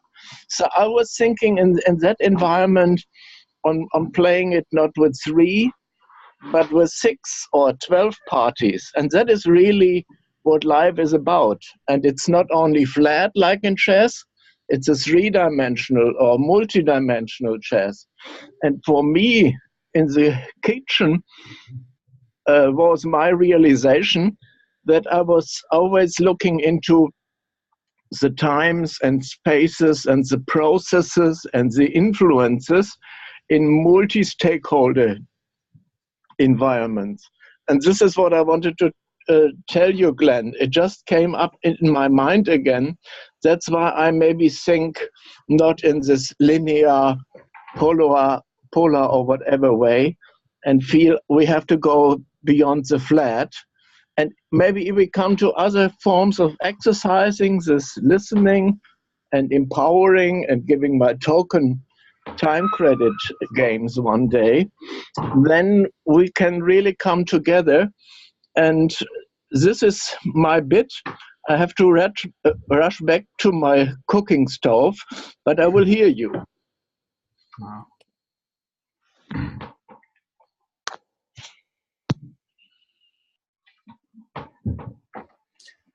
May I say something? Glenn, go first. Go ahead. You can go first. When I brought up this issue of democracy, I actually want to get rid of voting altogether. Because by spending so little time creating so poorly developed options and having everyone develop a 5-second understanding of it, I'm actually exaggerating, obviously, and then voting by our own very simplistic understandings of what they are, guaranteed to have at least 50% misunderstood.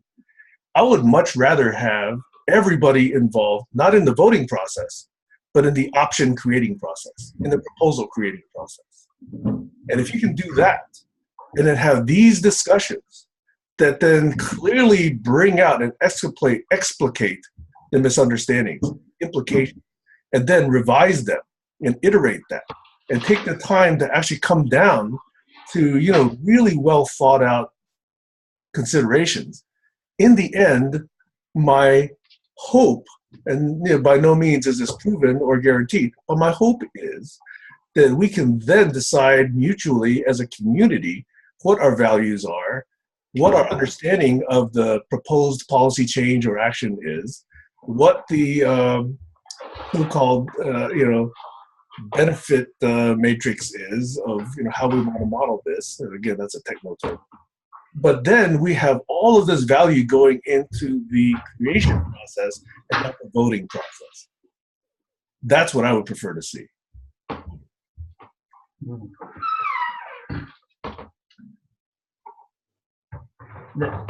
This direct democracy where everyone votes on specific issues, that hasn't ever been practiced as far as I know. I mean, it would be a total mess. Like I say, it's guaranteed to produce the non-optimal result. Yeah. Okay. So Peter Anderson's piece of work with Vocalize helps to kind of unpack some of that. Just in terms of anyone being able to put forward another idea of how it could be framed, questions. Yes, there's the questions people can vote on, but they can also create the questions, which is why when I went into that space, I suggested that we were all administrators, so that each one of us could form and frame that frame.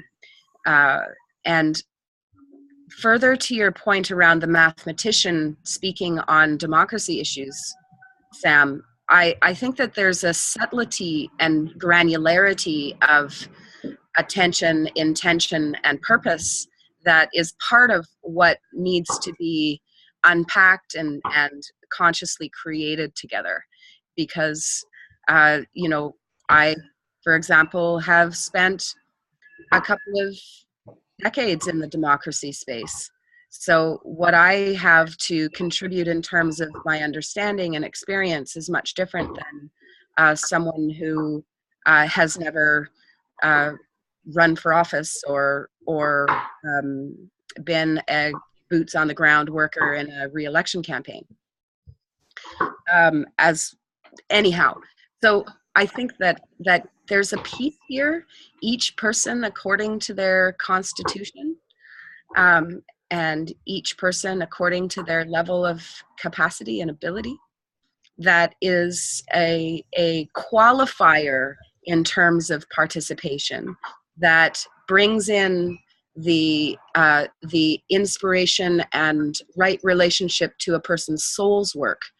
That I think, these are the internal choices that we're making in terms of our participation. And in fact, the only thing that I would put forward that we could own, I own my choice in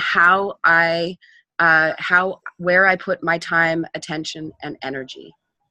And that is in right relationship with a continued development of consciousness. That is the tip that I'm on. I think it is true that there has been, in small scale, that what you call everybody having a voice and sharing. Glenn, you said it never been tried. It has been tried in local, small scale areas, maybe not whole nations. But I would agree with you, Sam, that we rush to make decisions too quickly. For example, I mean, the whole Brexit thing, it was a yes-no thing. We could have had a discussion about it for a couple of years, really, to encourage people to find out, really. That is where the work needs to happen. I totally agree with you. Not the making decisions is the last thing. And possibly Bingo. in the end, you wouldn't even need to make a decision. Exactly. Yeah. Wouldn't even need to vote on it anyway. Exactly. Yeah. Eradicate voting. Yeah. And by the way, Tammy, I recognize you've got decades more experience in politics than I do. So, and again, in a pokey way, I say you win on that regard, okay? And it's a way of saying you've got more experience. I might actually give you my proxy, knowing that, you and I, have very similar visions of what society ought to look like, okay? And I do think that is a recognition that if I were choosing to give you that proxy, that is entirely in accordance with what you just said.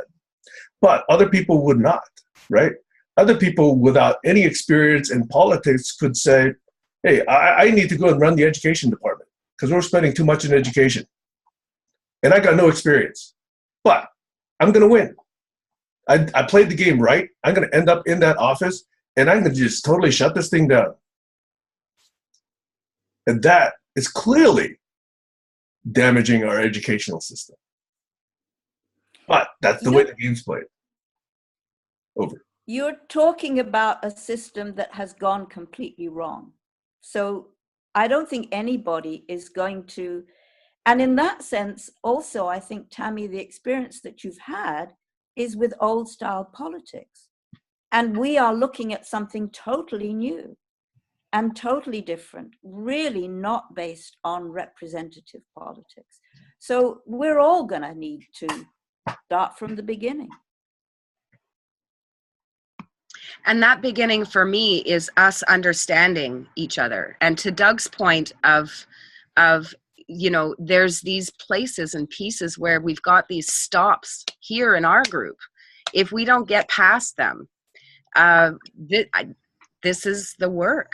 This is the work. How do we bridge understanding? How do we hold enough space to be able to understand what is here between us and where we don't agree, and go more into that to see what is informing that disagreement? Because the sense that I have is that it's semantic, different people's life experience that are showing us things that are of value. We need to know that. We need to understand how this is different, and how, for example, Sam, you were bringing up the quantifiable sharing element, and that, yeah, you can't, two people can't eat the same apple unless they cut it in half, but you can't eat the part I'm eating. And I think that is boiling it down into a place of simplicity that is relevant and interesting to look at. But there's a dimensionality of sharing where we need to reframe the frame that I think is what we're looking at. So, you know, for me, everyone on the planet has inherent value, period. And if we can find ways to break through the breakdown of societal and inner experience with accounting, which is the big thing that's happened, the big and boring that has from which our current economy springs, is how we count. And I think that as we create and develop ways for us to do a different kind of accounting that makes sense on more than just the physical level, that includes our humanity and what we, the deeper elements of what we bring to the table, that we will have more opportunity to be more that we are. Anna. Yeah, I really want to go back to the chess game, and because I felt that was such a clear example of somebody enjoying competition. And I want to feel through what that is and whether that's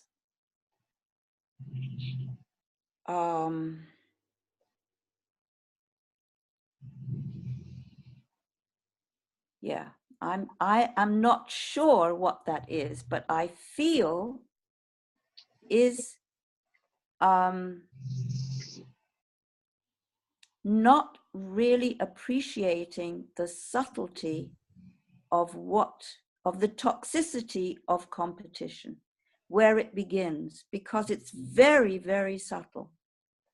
Now, that may be unfair to you, Glenn, but I would really love to explore that with you or with anybody else who wants to get involved in that, because that was what I was feeling, which introduced this whole subject, when these youngsters that I was with, they were enjoying competitive games, and I felt very uncomfortable with it, as Tammy has spoken about. When she was young, feeling uncomfortable, I had that same experience when I was younger, always feeling very uncomfortable with games that involved winning and losing.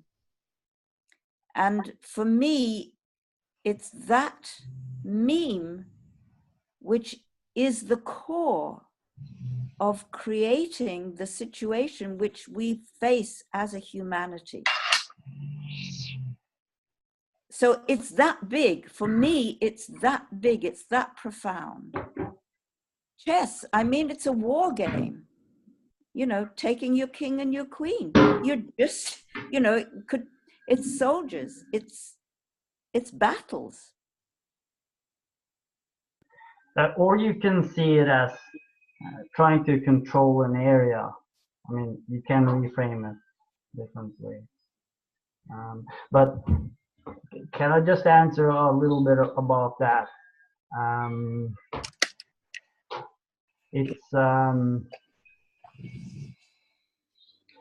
I think what's needed for competition not to be toxic is another super container, another kind of larger purpose.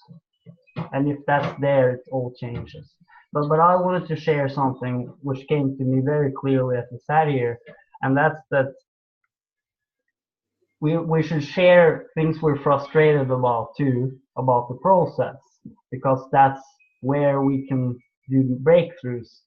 And I've noticed there's two things which are really difficult in these conversations for me. When we're having these talking conversations, it's a great interaction. It's a great energy. It's a lot of surprising developments, a lot of interesting details, and I really love that. What's difficult is to put it all together, sort of. I find that difficult. Sometimes it feels like we're all saying the same thing again and again in different ways. Then here the other day, I wrote a Facebook post about values, what we could agree on. And in writing, I find it much easier to put it all together. But it's also a lot more dead, and I don't, maybe that we're using it the wrong way. But it's like, I just don't feel that it's alive. And the way we use this Facebook group at the moment, and the way most Facebook groups that I'm in are being used, it feels sort of dead. Someone puts something out, and then people like it, maybe a few comments, that's it. And it all stops. It's a good way to sort of put things together, but is there a way to combine it? Is there a way to have the bigger picture, put it all together, and at the same time have this dynamic investigation of many different angles? And yeah, that's my question. Yeah, you just described the motivation behind the dynamic knowledge repository, the group memory that Doug Engelbart described 50, 60 years ago, and that I'm trying to devote the rest of my life to helping bring to reality.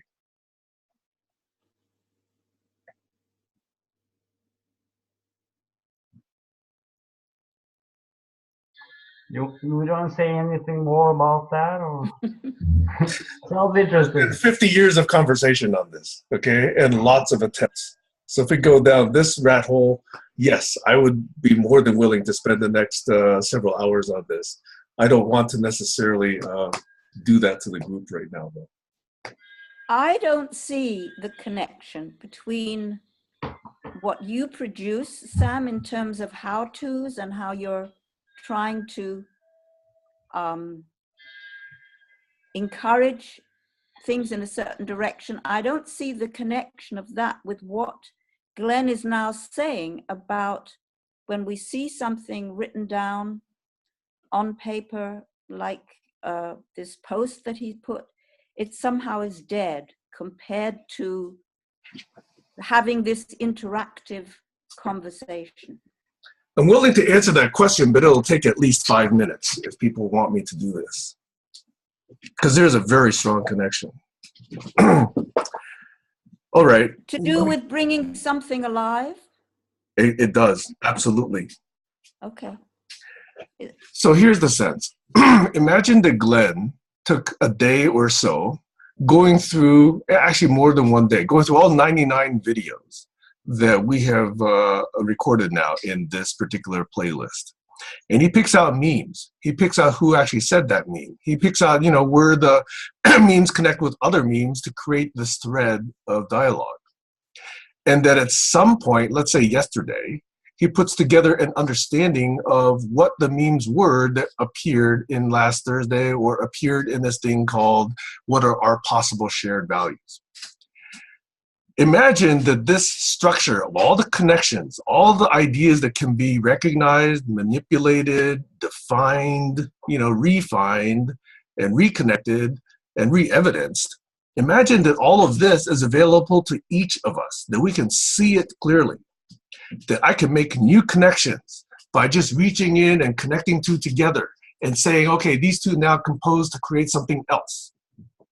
Then rather than a dead document, or a dead Facebook post, we now, with his offering from yesterday or the day before, that offering is not a standalone offering. It's connected to this wide, huge superstructure of other ideas and other connections. And each of us can now navigate all of this, repurpose some of it, compose it, aggregate it, do new things to it, color it, make it bigger, make it smaller, make it different shapes, and we can create something new out of it. And that anytime you do that, I get to see it. Anytime Glenn does it, I get to see it. Anytime Doug and I get together and decide to work on one aspect of it, it sends ripples through the rest of that structure.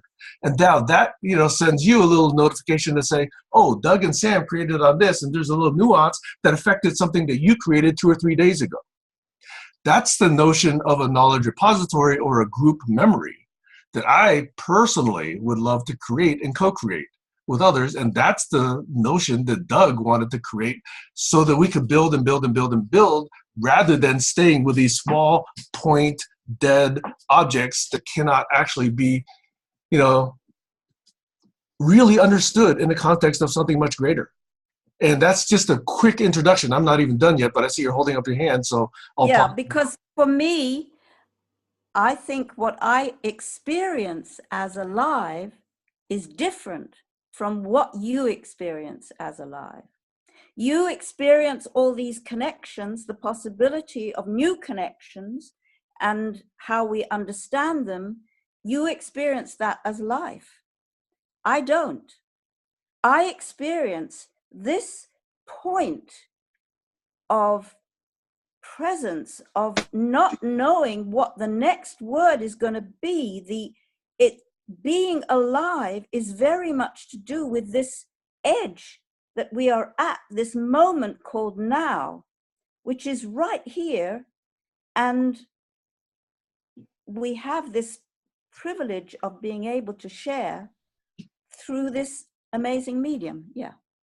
Carry on. So if I were to finish, the notion is that if we had such connections and such superstructure, then when Glenn is working on his composition, then that is an active use of energy. And I could choose to engage with Glenn at that point.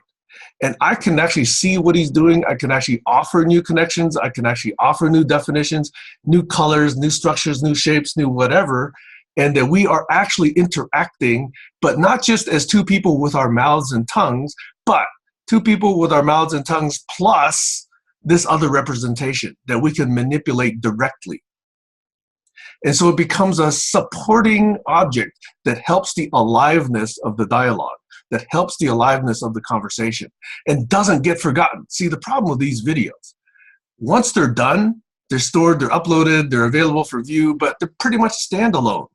You have to invest a lot of time, a lot of effort, a lot of energy, a lot of focus, a lot of analysis, a lot of resynthesis to really get something out of it, and then to connect it back to what you know, how you live, other people that might be interested, who you want to talk about this with.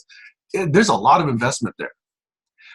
A lot of that investment could be reduced or minimized or assisted and accelerated if we had such group memory, such superstructures that retained what we said, what we did, what we agreed upon, what we disagreed upon, and could then make that a backdrop for the next conversation, whatever that is. Whether it's a group or it's a one-on-one, or whether it's just my own single reflection now going into this huge space that I just want to understand a bit more deeply.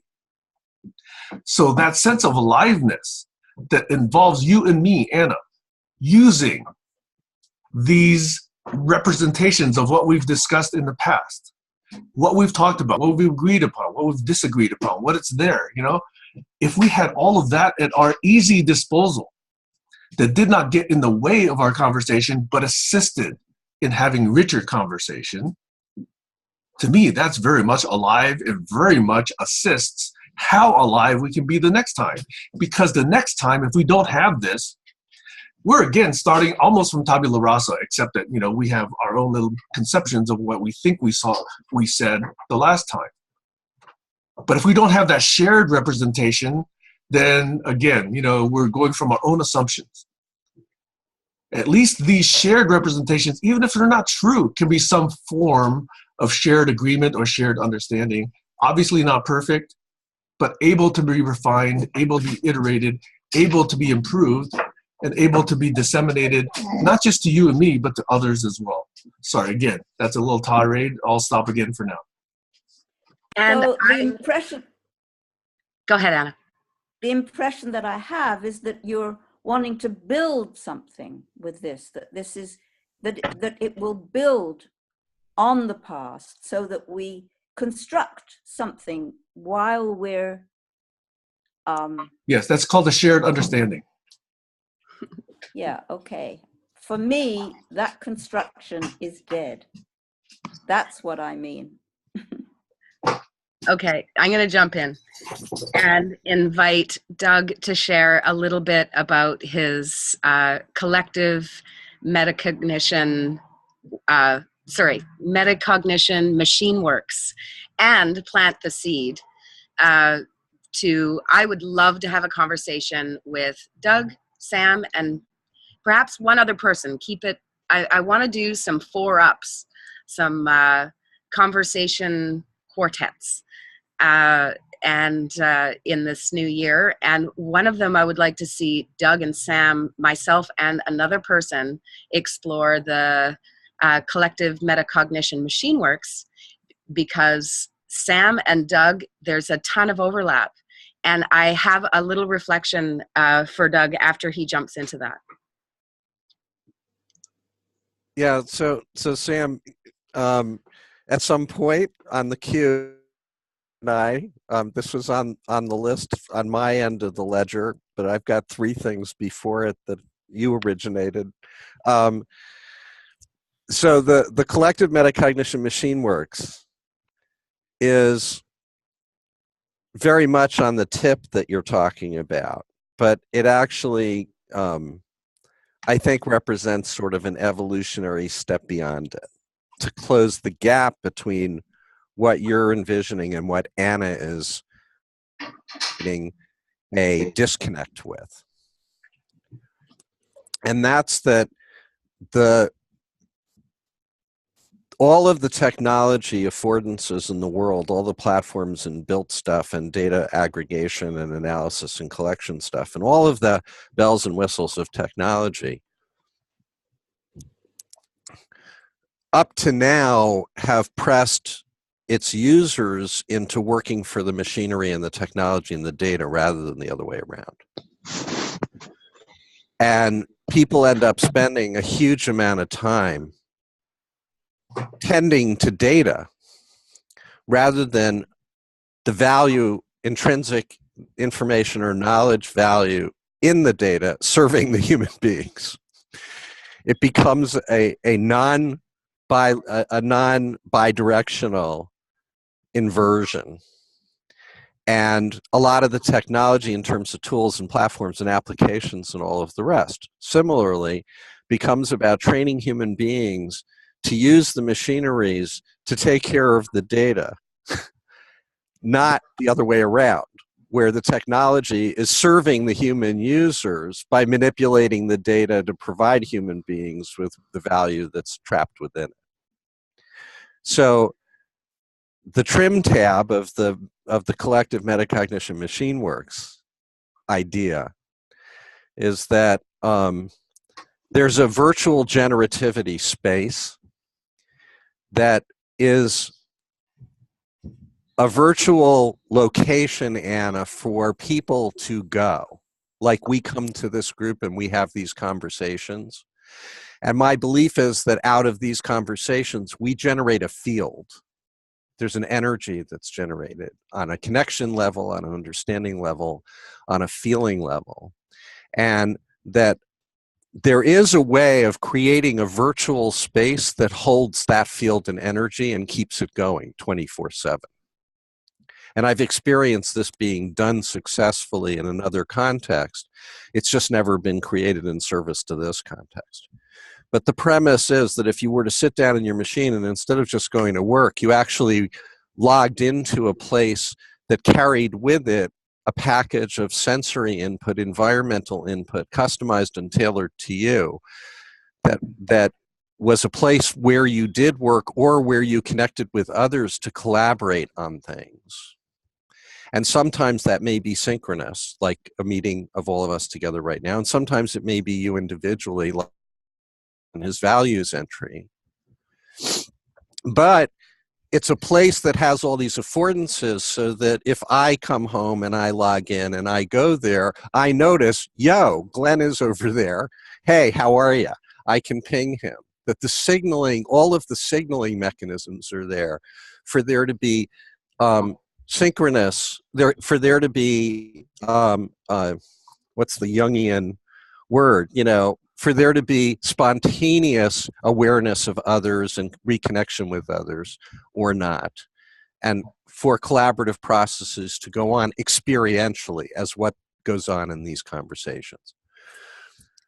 To Doug Engelbart's vision, and I absolutely have drunk the same Kool-Aid, but I also think his vision went as far as it was probably possible for him to go at the time.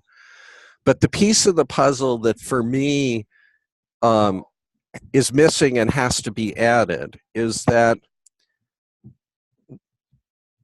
the platform that everybody wishes existed and that's needed is one that takes care of all of that back end for me and serves to me in exactly the way I want to be served, and allows me to use the tools that I want to use, and that is customized to me, myself, and I. And that four of us could be involved in a process together, and no one of our experiences on the user experience end is the same as anybody else's, because the platform has automatically stood it up and set it up for me to be optimally generative in my contribution.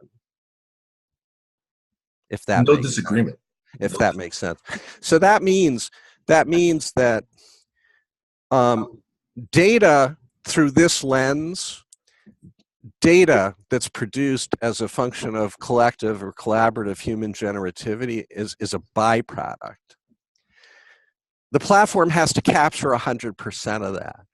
It's got to tag it in real time. It's got to do advanced analytics on it in real time to highlight concepts and terms that are recurring, to dial in mimetically what that conversation was about.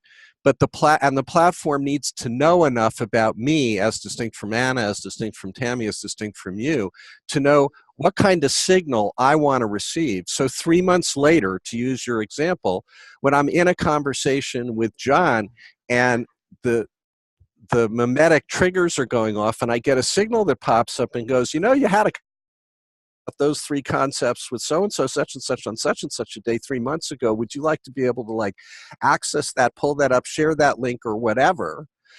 The only meaning and value of that archival data is contextually within the generative experience. It doesn't have value if I have to go to it. It has value if it's provided to me contemporaneous with my being in a collaborative, energetic connection with somebody else, or working on something individually, or both. And that dynamic of the machine serving me, the signal being received by me, the ease of share, transmission, whatever, of what I have to somebody else because I'm in the moment and talking about it. And it's only relevant to Anna because I'm having that conversation with Anna now that's evoking that stuff, and that's the moment when she would be most interested potentially in the conversation I had with Samhan 3 months before about that. Because 10 minutes later, she's into something else and it loses any meaning. It's like, who cares? It's like now, and while I experience the pull, generatively speaking, as a human being in that moment is when I need to be able to get it, right? And my ability to share it, her ability to receive it, can't be predicated on prerequisites of literacies, platform and tool literacy, sophistication in technology, or any of that stuff. It has to be a zero barrier to entry where I can share with somebody whose sole means of receiving it is a telephone call and by post. Like, that's the platform that serves humanity, right? That enables completely ubiquitous ability to share and to exchange. And I'll stop. So that's the collective metacognition machine works. I just have to say here, when I heard you talk now, Doug, and Sam earlier, you are saying the exact same things that I've been working on for the last 10 years. It is the exact same ideas. I have a friend of mine called Darren Stevenson, and he's been working on something he calls the knowledge amplifier, and it's the same idea. And I actually believe that this idea of a totally different human-centered technology, which is totally contextual and adaptive, and where there's generativity between experience and data, this, I believe, is probably something which has emerged in the collective consciousness. Because I've seen this in visions. I mean, like Tammy talked about downloading the alphabet code. These things have come to me in visions. Exactly what you've been talking about here. And Harry, by the way, who's also part of this group, also is involved with the group that's going down this trail. And there was another person, there are a bunch of us that it would behoove us to aggregate and mind share, and get on the same wavelength. I think that's why we're talking. Okay, I just want to say that this is beyond me, probably. I mean, I'm quite happy to say that I could be totally wrong, and I'm willing to learn. And, this is a step beyond what I can understand or, it's going to be some time. When it happens, when I experience it, then it'll be. And also, I just want to say Happy New Year, everybody, because I need to go. And thank you so much for a really rich conversation. Sorry. And I know, Heiner, you've been wanting to talk, but can I just give you 15 seconds, Anna? Yeah. That is this. And this is for you too also, Doug, in that I understand this need to be people-centered. But the idea that Doug was talking about is co-evolution, where our capabilities evolve as we understand more and as we build better tools. And his best example is, if you want to go down the street, would you rather use a tricycle or a bicycle? Now, if you might decide, hey, tricycle's best, I don't need to even worry about balance. But if you want to go across town, would you rather use a tricycle or a bicycle? The point here being, it takes a little bit more skill to use a bicycle. It takes less skill to use a tricycle. And it requires less skill to go down the street than it does to go across town. So as we want to scale the things that we're thinking about, the problems that we address, the magnitude of our impact desired, if we think that we're going to not grow and not develop our skills and expect everything to adapt to us the way we are right at this moment, without acquiring new skills, then we're shortchanging ourselves still. We have to learn to acquire new skills if we want to do new things. And those new skills can be to learn what the technology is that we are creating. And to refuse to do that limits your impact and your capability set. Over. So I bump in again, or I muscle in again. First, I'm fully with your exercise to really do something like metacognition. And Doug Engelbert was very important for me. But when we look in the last lists on the big words Margaret Mead was spreading to humankind, one was forgotten, which was who integrates the integrators. So who is in control of our metacognition machine, and in which language? How is it understood in other contexts, in other cultures? This is what's driving me since maybe 40 years. So I'm fully resonant with you, Sam and Doug. And I wonder, and we struggled with the UIA, Union of International Associations in Brussels, who started 60 years before the UN, getting all this together. really created the concept of hypertext and all this, Paul Otlet.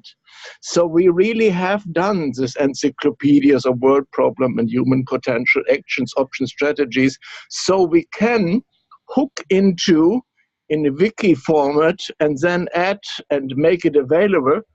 But we experience a lot of fights, a lot of moves to control the data, to give which information for whom at what time. So we are, with this issue here, in a very interesting power game. I ask you, Sam, have you access to all this encyclopedia of word problem and human potential? We did it on CD-ROM, so it is available. There were some groups who were hijacking it, with some people involved. Some of you have heard the names. So the real issue is to have it practical in a multilingual, multicultural, and in our group sense here, open sense, so nobody can control the integration of the integrators, because otherwise we are running into an Orwellian game. So this is all my experience and all my archives here around. And I think we should talk about it, because you always mention context, you always mention levels or rasters or whatever schemas, but we are still not talking about the same things because we don't embody them. Anyway, this was again my view from the oven. So just 2 cents to that.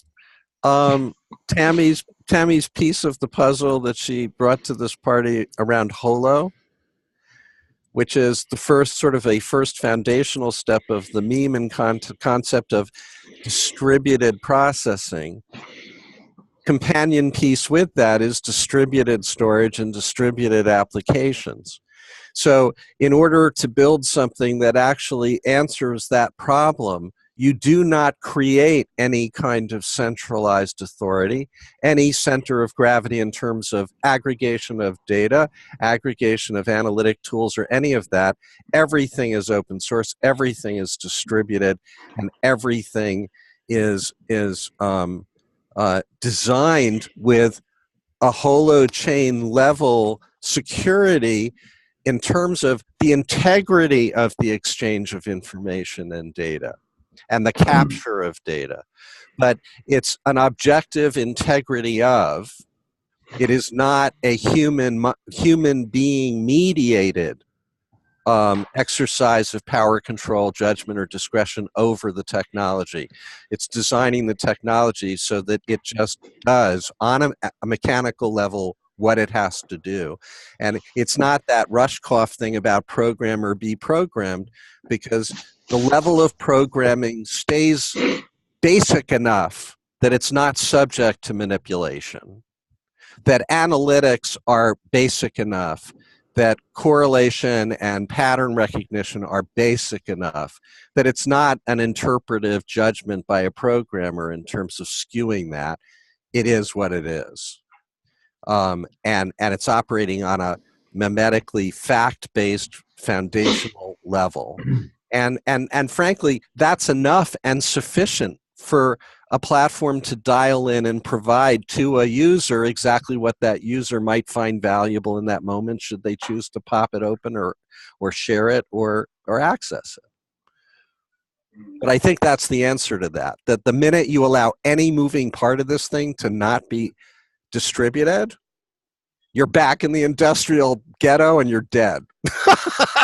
You're playing the past forward and you're screwed. It ain't no difference, no matter how fine you polish the apple. Yeah. Systemically, single points of failure are single points of corruption as well. Yeah. I think it's really important to go into this, because I feel this is what I'm sort of feeling a drive towards going into something, and this is one of them. But I just have, you said earlier, Sam, about when we write these threads and this is collected from our experience. We try to gather it together, and you describe this beautiful synergy between many people's contributions in the threads. And my frustration has been that I don't see that this is happening yet. And I think this would be worth doing, that we could have one thread for each of these major themes. Definitely the metacognition machine works, or the wheel of intelligence, or the knowledge amplifier. There's many names you can give to it, but to actually go into the details of this is really important, because I also believe that this with ownership, it's not going to be a problem, because there's an architecture here which protects it on a very fundamental level. And if the right process can be found, it's going to figure itself out. So, maybe even the entire software is already written. I'm just saying this as a very wild idea. Maybe all the details are ready. You know, maybe we have everything we need. Maybe we have the recipe for how to do it. Maybe we even have the recipe for how to play our each individual roles in this, you know.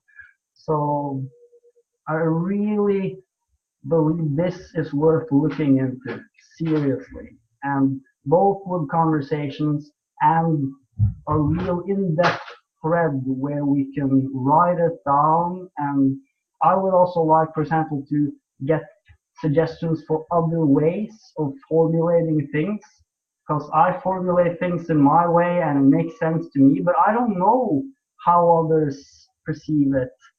And I know there's a million other ways the same ideas can be formulated, and it's really important for me, and important in general, to figure out what's the right way to do it.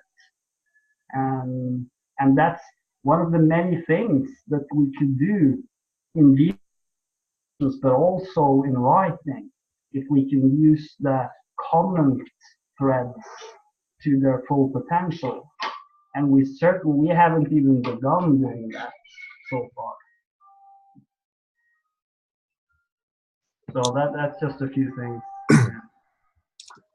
So in an observation, this particular topic that we've been on for the last 10 or 15 minutes or whatever it has been, seems to be a locus of focus for at least the 4 or 5 of us. And I'm wondering, though, because it's not what the greater GCC group has been talking about on Sundays and Thursdays, I'm wondering whether there would be some receptivity in creating another conversation thread. It doesn't have to be weekly, you know, around this set of topics, you know, where metacognition framework meets global sim, meets DKR, meets Heiner, meets Glenn, you know, and we sort of figure out what that mashup looks like, and other mashups. So that's proposal number 1. And, you know, maybe Tuesdays works, maybe Saturday works, I don't know. But, you know, maybe that's a way to sort of remove this from the people who are less interested in this particular topic and maybe come up with something useful before we reintroduce it back to the group. The second idea is there is a group on Wednesdays that is approximately 8:30 or 9 o'clock Pacific time weekly that is trying to discuss what we do for the 50th anniversary of Doug's Mother of All Demos on December 9th, 2018. And so there is a group involving Frode, another friend of mine, several other friends of mine, including Vint Cerf, who's like, you know, the chief guy at Google, who was with Doug and supported Doug way back, you know, 50, 60 years ago. And so we are, oh, by the way, and my friend Frode is at the university in London, where Tim Berners-Lee is actually on staff with the W3C also. So they're in a position to do some pretty interesting things. So if this is something we or you want to get involved in, I could send you the details on that Wednesday weekly call, so you could help frame what we do for Doug's 50th on December 9th, 2018. Over. Was that to me? Because Wednesdays are a little difficult for me. Generally. Well, you know, they have a momentum with a whole following now, so I suspect it's pretty locked in on Wednesdays. But I'll certainly send it to you so that you can actually be aware of it. Yeah, I'd certainly be interested in both. I mean, I have an overlap conflict with Fleming's Circle Up on Wednesdays that I wouldn't want to lose the thread with completely either. But I think, you know, I had made the comment to Tammy when we just did a pretty deep dive into the collective metacognition machine works piece as part of our larger, greater, grander. And, you know, I said to her, you know, I'm very tuned into the idea of the emergent, that it's you know, emergent evidence of pull around something is what it makes sense to pay attention to, have antenna out for, and respond to. And I've gotten a lot of signaling around this. And I think it makes sense for us to at least collect a circle up with the people that each of us individually and us collectively have experienced that emergence with, to have a conversation and potentially try to figure out how to put arms around a process for everybody to get up to speed on each individual's piece of the puzzle, as far as they've gotten as defined or as developed or not as it may be, so that we can sort of start with an aggregation of awareness and understanding and knowledge of the total collective generative stuff. I think that would be great. And I think it probably would warrant the bandwidth of its own call. That makes a lot of sense to me. I don't know whether it makes sense to piggyback it on Doug's 50th.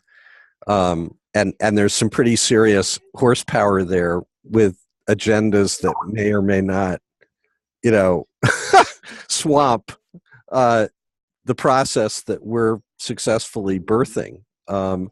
So it also makes me a little bit gun shy on that front as well, because it's been, you know, I'm looking at it as how challenging it's been for me to sneak up on just getting you, Sam, and Glenn, and you know, reach out to Harry and get him, which are the immediate close circle of folks that have said, I got one of those, or interest in that.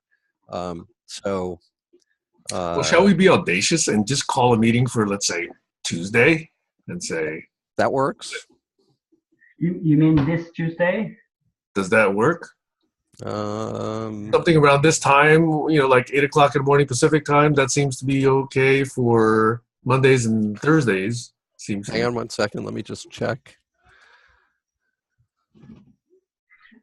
What time? Same I'm time. proposing 8 a.m. on Tuesday morning, Pacific time, which is the same time we started here today.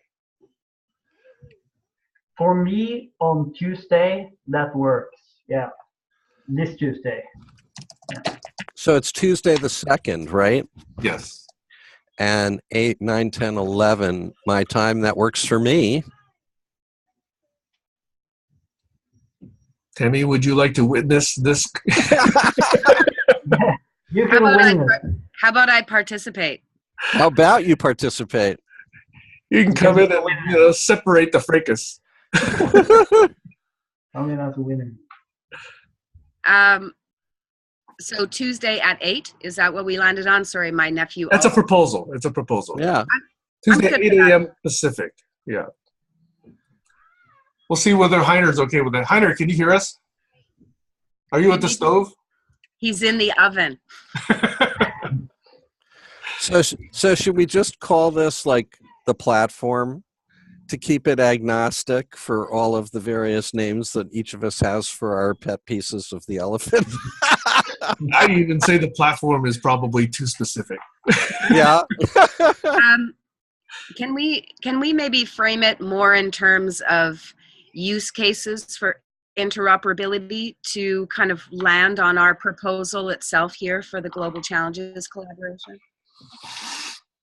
So You'd have to decode that for me because I don't have enough information. yeah, as a developer slash technologist, use cases are in the context of application scenarios, which may not be a totally accepted term.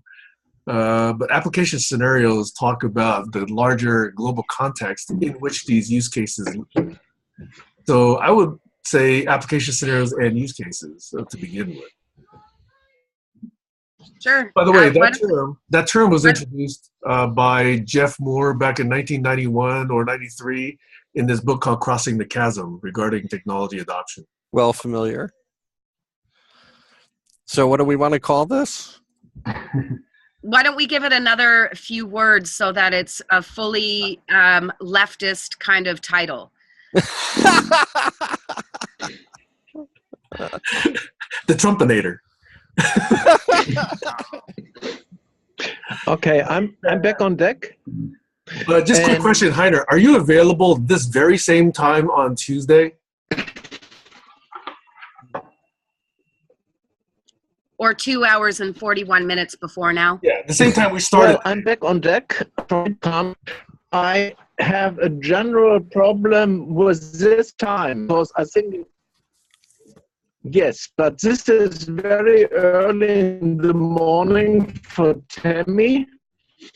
And if it may be 1 hour later, then it's also for Europeans.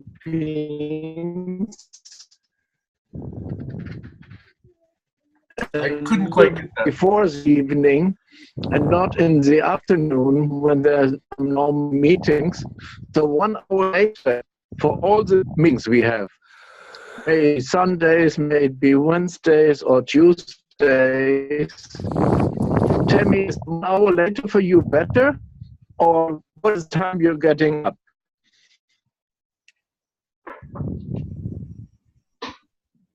I didn't quite get all that. Are you proposing that we Did you hear me? At 9 Pacific? That's what I heard. That's what I heard, yeah. I'm good for that. Either way. I can do that. 8 or 9 is the same. Yeah. I have a slight preference for 8, but 9 could work. Some of us could meet 8. I mean, why not? We could start at 8, Heiner. You could roll in at 9. Or the equivalent of your time there. Or we can start at... Let's figure out scheduling outside of a 6-person energy coherence we have right now. I would love... I would like to touch in on some of... I just want to give a little feedback, actually, and some of my insight that I had around doing a session with Doug. Was that yesterday? Day before yesterday. Day before yesterday. Doug and I met and went through a website that is it presents, oh, I've got a breather on here. That presents a collection of the work that he and Fabian have been designing and developing. And so we went through the website, and one of the things that I realized, to bring it down to the kind of quantifiable power sharing, that the piece that we're learning here in terms of what we do with our time and attention and how we both express and receive, and that power dynamic that happens with how we share. And what I realized was in me holding space for that, there is a power imbalance that happens. And I'm really curious, Doug, for your experience in your review, because I did review it yesterday. And in terms of that, what I'm really excited about is finding the ways and learning the ways to be able to pass the baton quicker back and forth. I guess that's the because there's this, and I feel like it is like a pipe. It's like, here I am, I'm in this moment and I'm expressing. There's a power that I'm taking, using, being with, and you all are listening, and that listening is giving me that power to be able to share. And as we learn how to pass that back and forth, that is the very small experiential pieces of what it is. And we did a planning before we did the session, and in the planning we were like, oh, should we, maybe Doug should show me the website. Now, in retrospect, I think it would have been more valuable for me to be exploring the website so that you got my initial feedback. So it would have been more interactive, and you would have been guiding me so we were kind of doing a three-legged race, right? In being able to explore your work. And so I'm really curious in terms of your perceptions of the power dynamic. And it's important. These are the really important nuts and bolts things in learning how to share our information such that it can be experienced by others, because of course we're creating an artifact that the hope is that others are able to follow along and learn and grow and be able to put their pieces in as we build this collective metacognition, machine works platform process to connect things together. Global sim, whatever we want to call that. And there's first of all, I'd like to ask your permission to post it to the group. Second of all, I would like to hear your thoughts in how we can do that better, to pass it back and forth such that the utility of what it is to share and listen is experienced differently. So nothing was wrong. It was amazing. It was awesome. And oh, you're muted. Part of the reason for rolling the dice is and Sam and Sam and Glenn, for your purposes, this was the first time that what Fabian and I have been baking for the last 3+ years was rolled out to a third person. And it's a lot. There are a lot of moving parts. And so how to get the greater grander out so that somebody then has a basis to say, okay, on its topmost level, it makes sense, it doesn't make sense, etc. At the same time, there's this metacognitive question, which is, how do we do that? It's not a one-note Charlie. It's not a one-subject thing. It's got a dozen moving parts. Each one is simple. Each one is expressed and conveyable easily, but conveying all of them is sort of a lot, and not many people could really relate to that in one shot the way Tammy did yesterday. So I really take my hat off to you for getting through that. How do we do that share? And this is actually a threshold question in the context of us forming a new circle around the development of some kind of thing. How are we going to do that share for each one of us relative to the rest of the group in terms of what we've already done and have and are bringing as a case of first impression, just from a communication standpoint, from a comprehensibility standpoint, from a digestible standpoint in terms of volume and bandwidth, all of that. So, yeah.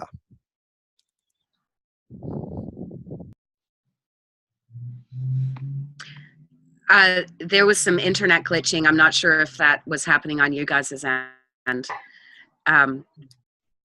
Part of it, thank you, Doug, thank you. And part of it is here that's important is that it's an honor.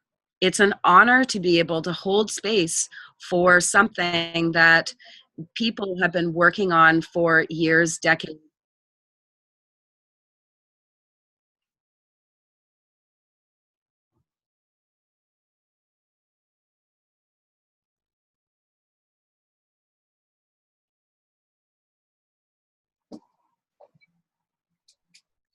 the sound off? Or I think, Tammy, you're back, but you're muted. I don't know what's happening. I feel like there was a glitch. Yeah. Yeah, I think your connection hung for a while. Yeah, it did. Can you guys hear me now? Now, yes. Okay. So it's an honor. Obviously, it's a huge honor to be able to hold and inquire into the work that people have been working on for days, months, years, and decades, right? And one of the challenges that we face here in this space is that we are calling people to bring the work that they have sweated over, that they have given of themselves to create, and that investment is something that I think is really important to honor in giving our time and attention. And it's our pickle. It's one of the challenges that we need to solve. But I see you guys all kind of flipping back and forth, so I'm not quite sure if any of this was heard. I heard everything. Yeah. So, but I love the plan. Because we're gonna eat soon, so I think maybe some of you have to go. But the plan is then the next Tuesday, at the same time as today. And so what are we gonna call it? Like, I feel it has to do with the system. Maybe the system platform is good. I like cognitive meta machine works. I'd say let's not worry about what we call it. Let's figure it out. For now. I mean, we don't even know what to call these Thursdays and Sundays things other than the group that meets on Thursdays and Sundays. Yeah. But that's good. That's good. We don't have to call it anything else.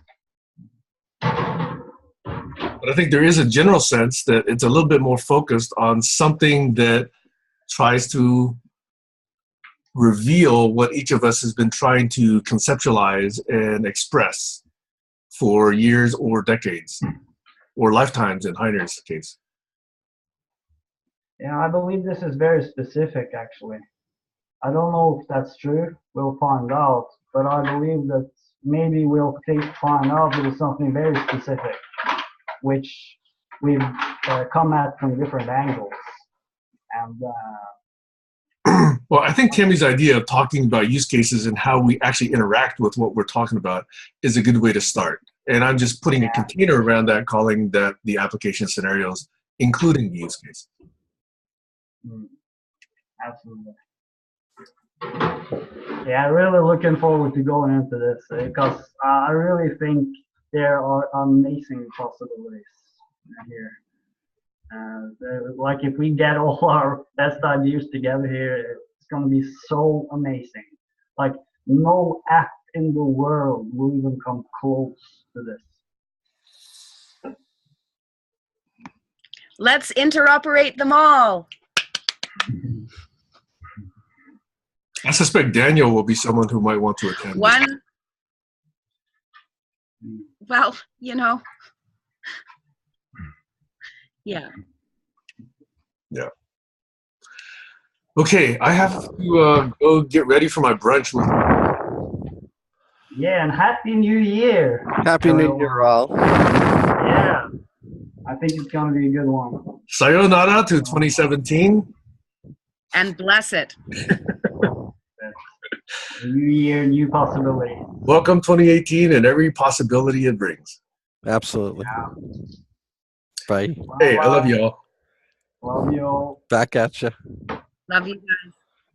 Bye-bye. Bye. Heiner. Oh, he just left. No, I'm here. We're still doing I'm Tuesday here. at 8 Pacific, yes? Is that what we just settled? We did. Heiner might be late. I was just trying to make a compromise for me and Tammy, but if I'm around, I can make it either that day or that hour or the next. Okay. I'll be there. Okay. But my No, Sam, my lifetime was much longer. I said lifetimes with an S. Okay, perfect. Sayonara. Okay. Happy New Year. Bis später. Bye, Sam.